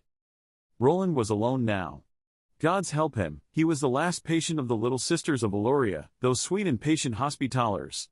The last human being still alive in this terrible place, the last with warm blood flowing in his veins. Roland, lying suspended, gripped the gold medallion in his fist and looked across the aisle at the long row of empty beds. After a little while, he brought one of the reeds out from beneath his pillow and nibbled at it. When Mary came 15 minutes later, the gunslinger took the bowl she brought with a show of weakness he didn't really feel. Porridge instead of soup this time, but he had no doubt the basic ingredient was still the same. "How well you look this morning, Cy," Big Sister said. She looked well herself, there were no shimmers to give away the ancient vampire hiding inside her. She had supped well, and her meal had firmed her up. Roland, stomach rolled over at the thought. "You'll be on your pins in no time, I warrant." "That's shit," Roland said, speaking in an ill-natured growl. "Put me on my pins and you'd be picking me up off the floor directly after. I start to wonder if you're not putting something in the food." She laughed merrily at that. "La, you lads. Always eager to blame weakness on a scheming woman. How scared of us ye are, aye, way down in your little boys' hearts, how scared ye are. Where's my brother? I dreamed there was a commotion about him in the night, and now I see his bed's empty." Her smile narrowed. Her eyes glittered. "He came over fevery and pitched a fit. We've taken him to Thoughtful House, which has been home to contagion more than once in its time. To the grave is where you've taken him." Roland thought, "Mayhap that is a thoughtful house, but little would you know it, Sigh, one way or another." "I know you're no brother to that boy," Mary said, watching him eat. Already Roland could feel the stuff hidden in the porridge draining his strength once more. "Sigil or no sigil, I know you're no brother to him. Why do you lie? 'Tis a sin against God." "What gives you such an idea, Sigh?" Roland asked, curious to see if she would mention the guns. "Big Sister knows what she knows. Why not fess up, Jimmy? Confession's good for the soul, they say." Send me Jenna to pass the time, and perhaps I'd tell you much, Roland said. The narrow bone of smile on Sister Mary's face disappeared like chalk writing in a rainstorm. Why would ye talk to such as her? She's passing fair, Roland said. Unlike some. Her lips pulled back from her overlarge teeth. You'll see her no more, Cully. You've stirred her up, so you have, and I won't have that. She turned to go. Still trying to appear weak and hoping he would not overdo it, acting was never his forte, Roland held out the empty porridge bowl. Do you not want to take this? Put it on your head and wear it as a nightcap, for all of me. Or stick it ill your ass. You'll talk before I'm done with ye, Cully, talk till I bid you shut up and then beg to talk some more. On this note she swept regally away, hands lifting the front of her skirt off the floor. Roland had heard that such as she couldn't go about in daylight, and that part of the old tales was surely a lie. Yet another part was almost true, it seemed. A fuzzy, amorphous shape kept pace with her, running along the row of empty beds to her right, but she cast no real shadow at all. Chapter 6. Jenna. Sister Coquina. Tamara, Michaela, Louise. The cross dog. What happened in the sage? That was one of the longest days of Roland's life. He dozed, but never deeply. The reeds were doing their work, and he had begun to believe that he might, with Jenna's help, actually get out of here. And there was the matter of his guns, as well. Perhaps she might be able to help there, too. He passed the slow hours thinking of old times, of Gilead and his friends, of the riddling he had almost won at one wide earth fair. In the end another had taken the goose, but he'd had his chance. He thought of his mother and father, he thought of Abel Vinay, who had limped his way through a life of gentle goodness, and Eldred Jonas, who had limped his way through a life of evil, until Roland had blown him loose of his saddle, one fine desert day. He thought, as always, of Susan. If you love me, then love me. She'd said, and so he had. So he had. In this way the time passed. At rough hourly intervals, he took one of the reeds from beneath his pillow and nibbled it. Now his muscles didn't tremble so badly as the stuff passed into his system, nor his heart pound so fiercely. The medicine in the reeds no longer had to battle the sister's medicine so fiercely, Roland thought. The reeds were winning. The diffused brightness of the sun moved across the white silk ceiling of the ward, and at last the dimness which always seemed to hover at bed level began to rise. The long room's western wall bloomed with the rose melting to orange shades of sunset. It was Sister Tamara who brought him his dinner that night, soup and another popkin. She also laid a desert lily beside his hand. She smiled she did it. Her cheeks were bright with color. All of them were bright with color today, like leeches which had gorged until they were almost to bursting. From your admirer, Jimmy, she said. She's so sweet on ye. The I means do not forget my promise. What has she promised ye, Jimmy brother of Johnny? That she'd see me again, and we'd talk. Tamara laughed so hard that the bells lining her forehead jingled. She clasped her hands together in a perfect ecstasy of glee. Sweet as honey. Oh, yes. She bent her smiling gaze on Roland. It's sad such a promise can never be kept. You'll never see her again, pretty man. She took the bowl. Big sister has decided. She stood up, still smiling. Why not take that ugly gold sigil off? I think not. Your brother took his off, look. She pointed, and Roland spied the gold medallion lying far down the aisle, where it had landed when Ralph threw it. Sister Tamara looked at him, still smiling. He decided it was part of what was making him sick, and cast it away. Ye do the same, were you wise?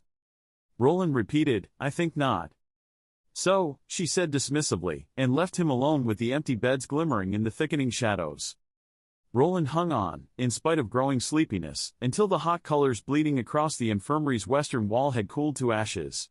Then he nibbled one of the reeds and felt strength, real strength, not a jittery, heart-thudding substitute bloom in his body. He looked towards where the castaway medallion gleamed in the last light and made a silent promise to John Norman. He would take it with the other one to Norman's kin, if could chance that he should encounter them in his travels. Feeling completely easy in his mind for the first time that day, the gunslinger dozed. When he awoke it was full dark. The doctor bugs were singing with extraordinary shrillness. He had taken one of the reeds out from under the pillow and had begun to nibble on it when a cold voice said, So, big sister was right. Ye've been keeping secrets. Roland's heart seemed to stop dead in his chest. He looked around and saw Sister Coquina getting to her feet. She had crept in while he was dozing and hidden under the bed on his right side to watch him. Where did ye get that? she asked. Was it he got it from me? Coquina whirled about.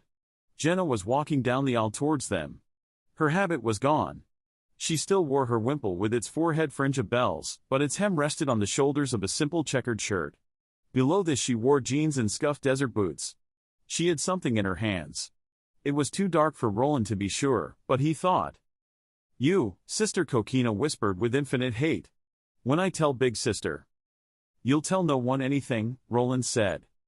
If he had planned his escape from the slings which entangled him, he no doubt would have made a bad business of it, but, as always, the gunslinger did best when he thought least.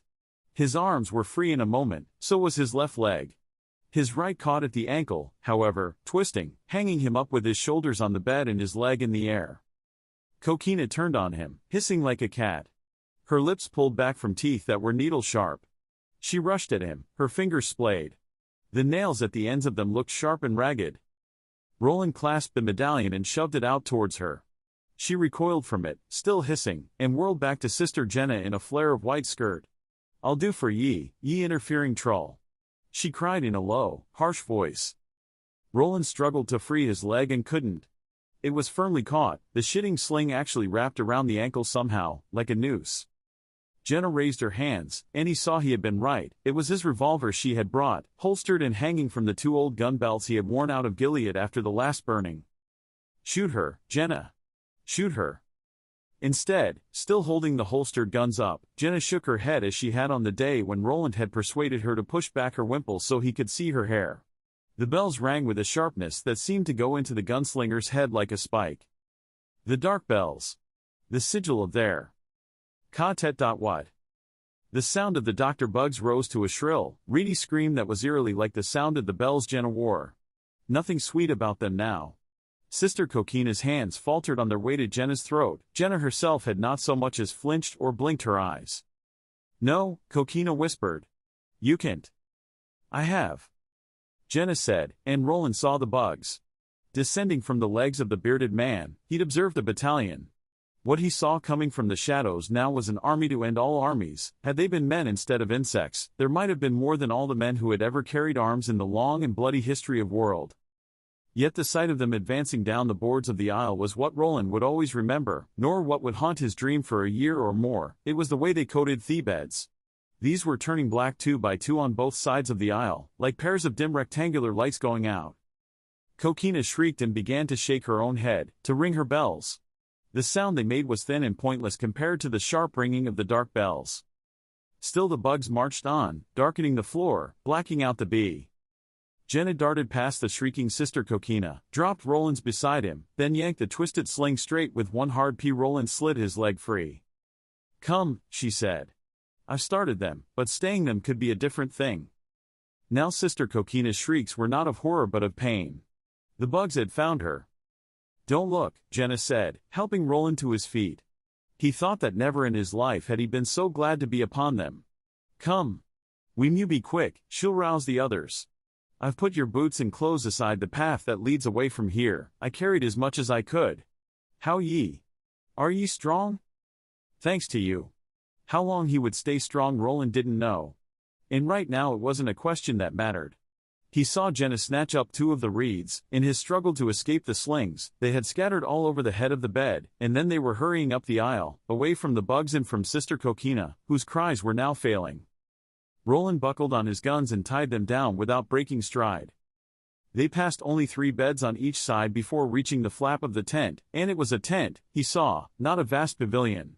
The silk walls and ceiling were fraying canvas, thin enough to let in the light of a 3/4 kissing moon. And the beds weren't beds at all, but only a double row of shabby cots. He turned and saw a black, writhing hump on the floor where Sister Coquina had been. At the sight of her, Roland was struck by an unpleasant thought. I forgot John Norman's medallion. A keen sense of regret, almost of mourning, went through him like wind. Jenna reached into the pocket of her jeans and brought it out. It glimmered in the moonlight. I picked it up off the floor. He didn't know which made him gladder, the sight of the medallion or the sight of it in her hand. It meant she wasn't like the others. Then, as if to dispel that notion before it got too firm a hold on him, she said, Take it, Roland, I can hold it no more. And, as he took it, he saw unmistakable marks of charring on her fingers. He took her hand and kissed each burn.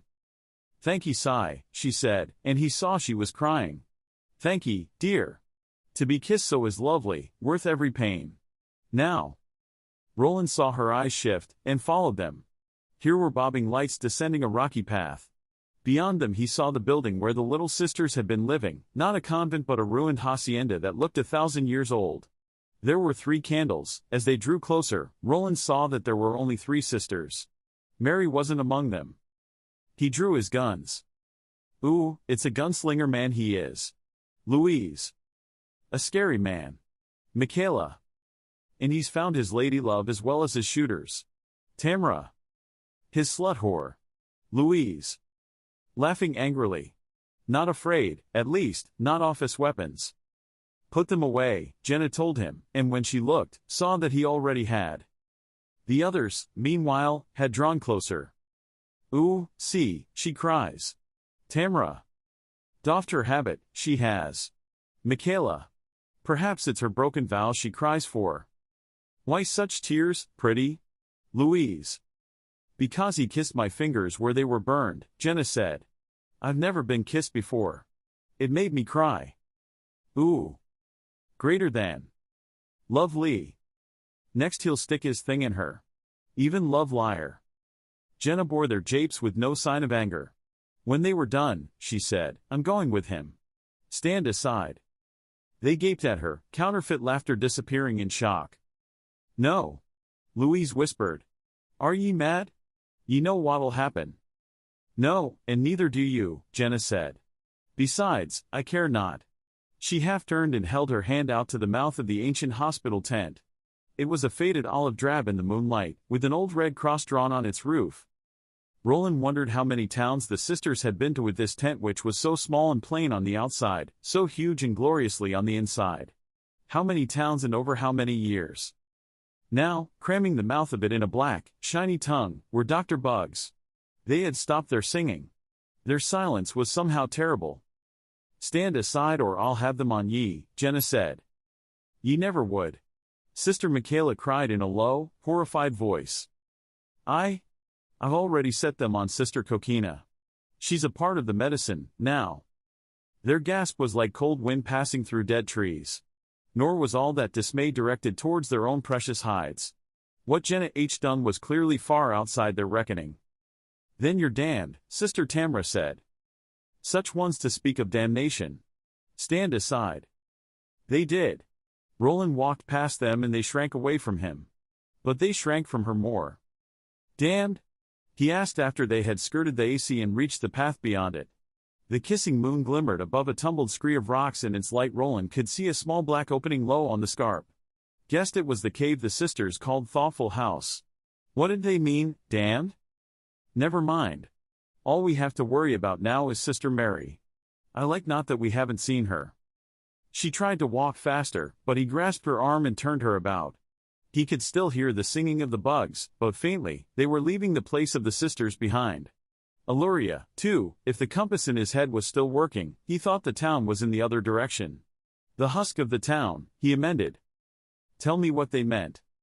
Perhaps nothing. Ask me not, Roland, what good is it? 'Tis done, the bridge burned. I can't go back. Nor would if I could. She looked down, biting her lip, and when she looked up again, Roland saw fresh tears falling on her cheeks. I have supped with them. There were times when I couldn't help it, no more than you could help drinking their wretched soup, no matter if you knew what was in it. Roland remembered John Norman saying a man has to eat. A woman, too. He nodded. I go no further down that road. If there's to be damnation, let it be of my choosing, not theirs. My mother meant well by bringing me back to them, but she was wrong. She looked at him shyly and fearfully, but met his eyes. I go beside ye on your road, Roland of Gilead. For as long as I may, or as long as ye'd have me. You are welcome to your share of my way, he said. And I am. Blessed by your company. He would have finished, but before he could, a voice spoke from the tangle of moonshadow ahead of them, where the path at last climbed out of the rocky, sterile valley in which the little sisters had practiced their glamours. It's a sad duty to stop such a pretty elopement, but stop it I must. Sister Mary came from the shadows. Her fine white habit with its bright red rose had reverted to what it really was, the shroud of a corpse. Caught, hooded in its grimy folds, was a wrinkled, sagging face from which two black eyes stared. They looked like rotted dates. Below them, exposed by the thing's smile, 4 great incisors gleamed. Upon the stretched skin of Sister Mary's forehead, bells tinkled, but not the dark bells, Roland thought. There was that. Stand clear, Jenna said. Or I'll bring the cantam on ye. No, Sister Mary said, stepping closer, ye won't. They'll not stray so far from the others. Shake your head and ring those damned bells until the clappers fall out, and still they'll never come. Jenna did as bid, shaking her head furiously from side to side.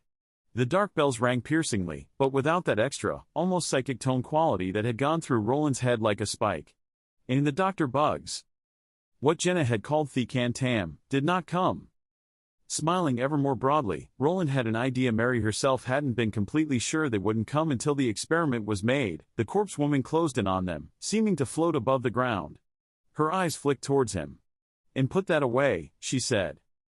Roland looked down and saw that one of his guns was in his hand. He had no memory of drawing it. Unless it's been blessed or dipped in some sex holy wet, blood, water, semen, it can't harm such as I, gunslinger. For I am more shade than substance, yet still the equal to such as yourself, for all that. She thought he would try shooting her, anyway, he saw it in her eyes. Those shooters are all ye have, her eyes said. Without 'em, you might as well be back in the tent we dreamed around ye, caught up in our slings and awaiting our pleasure. Instead of shooting, he dropped the revolver back into its holster and launched himself at her with his hands out. Sister Mary uttered a scream that was mostly surprise, but it was not a long one. Roland's fingers clamped down on her throat and choked the sound off before it was fairly started. The touch of her flesh was obscene. It seemed not just alive but various beneath his hands, as if it was trying to crawl away from him. He could feel it running like liquid, flowing, and the sensation was horrible beyond description. Yet he clamped down harder, determined to choke the eye out of her. Then there came a blue flash, not in the air, he would think later. That flash happened inside his head, a single stroke of lightning as she touched off some brief but powerful brainstorm, and his hands flew away from H's neck. For one moment his dazzled eyes saw great wet gouges in her flesh, gouges in the shapes of his hands. Then he was flung backwards, hitting the scree on his back and sliding, striking his head on a jutting rock hard enough to provoke a second, lesser, flash of light. Nay, my pretty man, she said, grimacing at him, laughing with those terrible dull eyes of hers. Ye don't choke such as I, and I'll take ye slow your impertinence, cut ye shallow in 100 places to refresh my thirst first, though, I'll have this vowless girl, and I'll have those damned bells off her, in the bargain. Come and see if you can. Jenna cried in a trembling voice, and shook her head from side to side. The dark bells rang mockingly, provokingly. Mary's grimace of a smile fell away. Oh, I can, she breathed. Her mouth yawned. In the moonlight, her fangs gleamed and her gums like bone needles poked through a red pillow. I can and I. There was a growl from above them. It rose, then splintered into a volley of snarling barks. Mary turned to her left, and in the moment before the snarling thing left the rock on which it was standing, Roland could clearly read the startled bewilderment on Big Sister's face. It launched itself at her, only a dark shape against the stars, legs outstretched so it looked like some sort of weird bat, but even before it crashed into the woman, striking her in the chest above her half-raised arms and fastening its own teeth on her throat, Roland knew exactly what it was. As the shape bore her over onto her back, Sister Mary uttered a gibbering shriek that went through Roland's head like the dark bells themselves. He scrambled to his feet, gasping. The shadowy thing tore at her, 4 paws on either side of her head, rear paws planted on the grave shroud above her chest, where the rose had been. Roland grabbed Jenna, who was looking down at the fallen sister with a kind of frozen fascination. Come on, he shouted.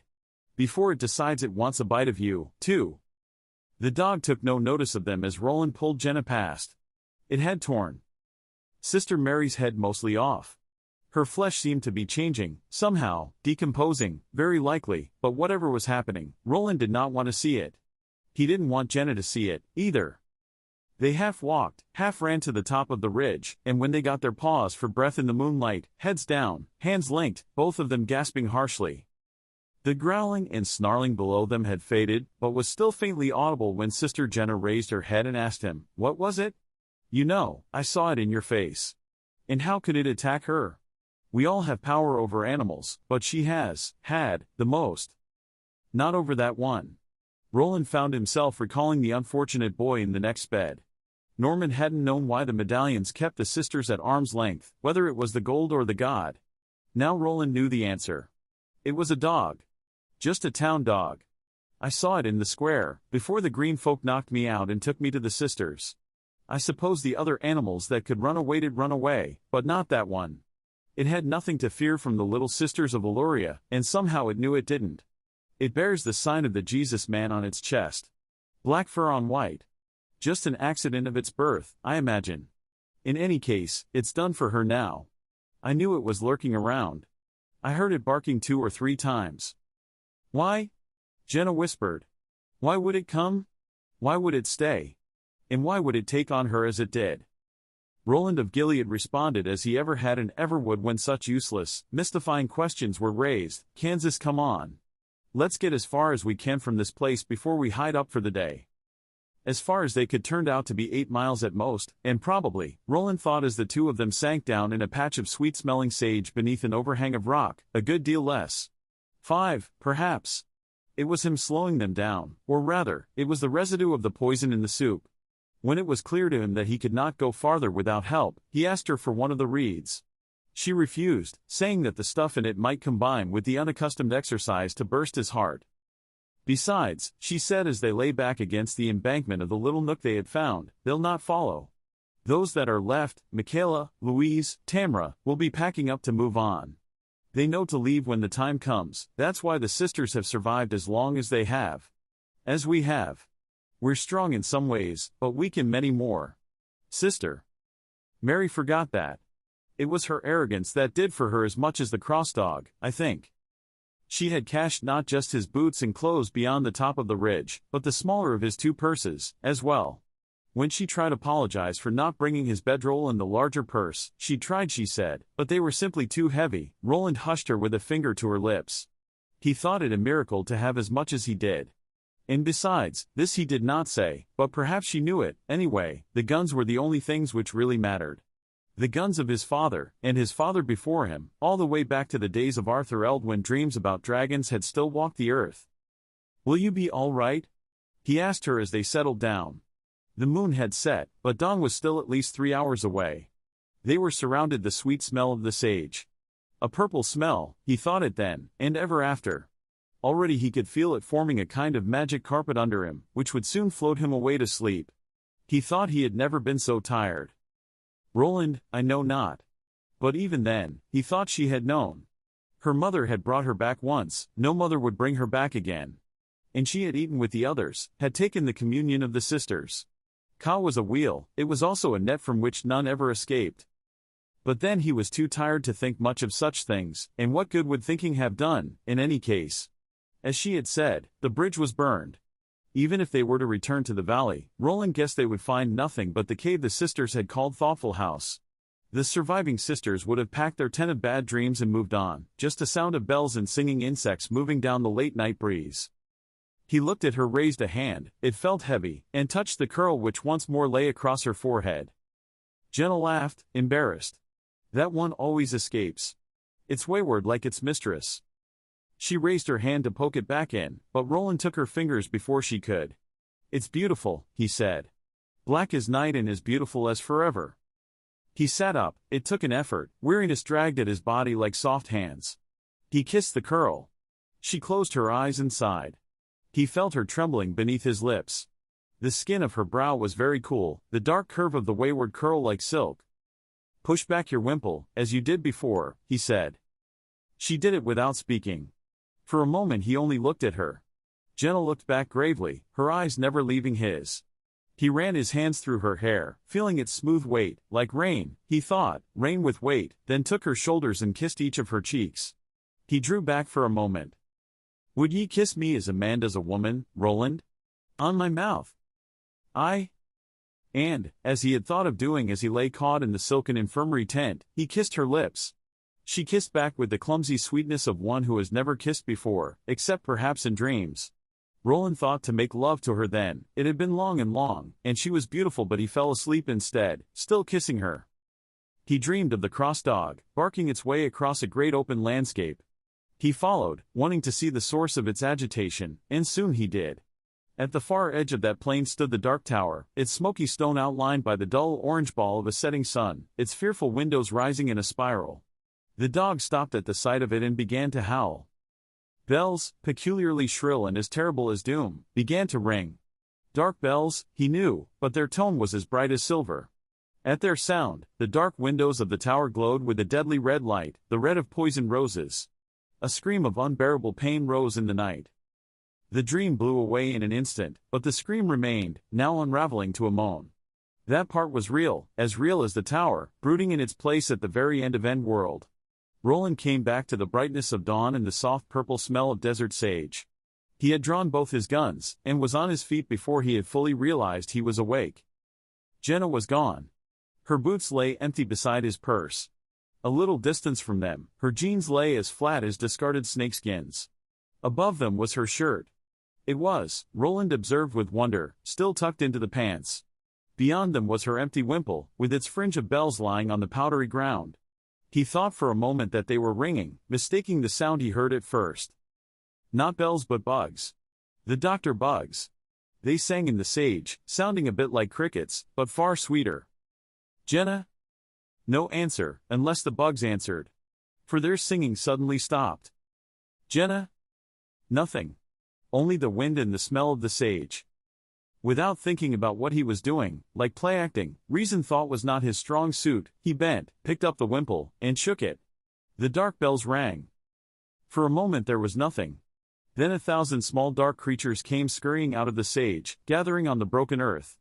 Roland thought of the battalion marching down the side of the freighters and took a step back. Then he held his position. As he saw the bugs holding theirs, he believed he understood.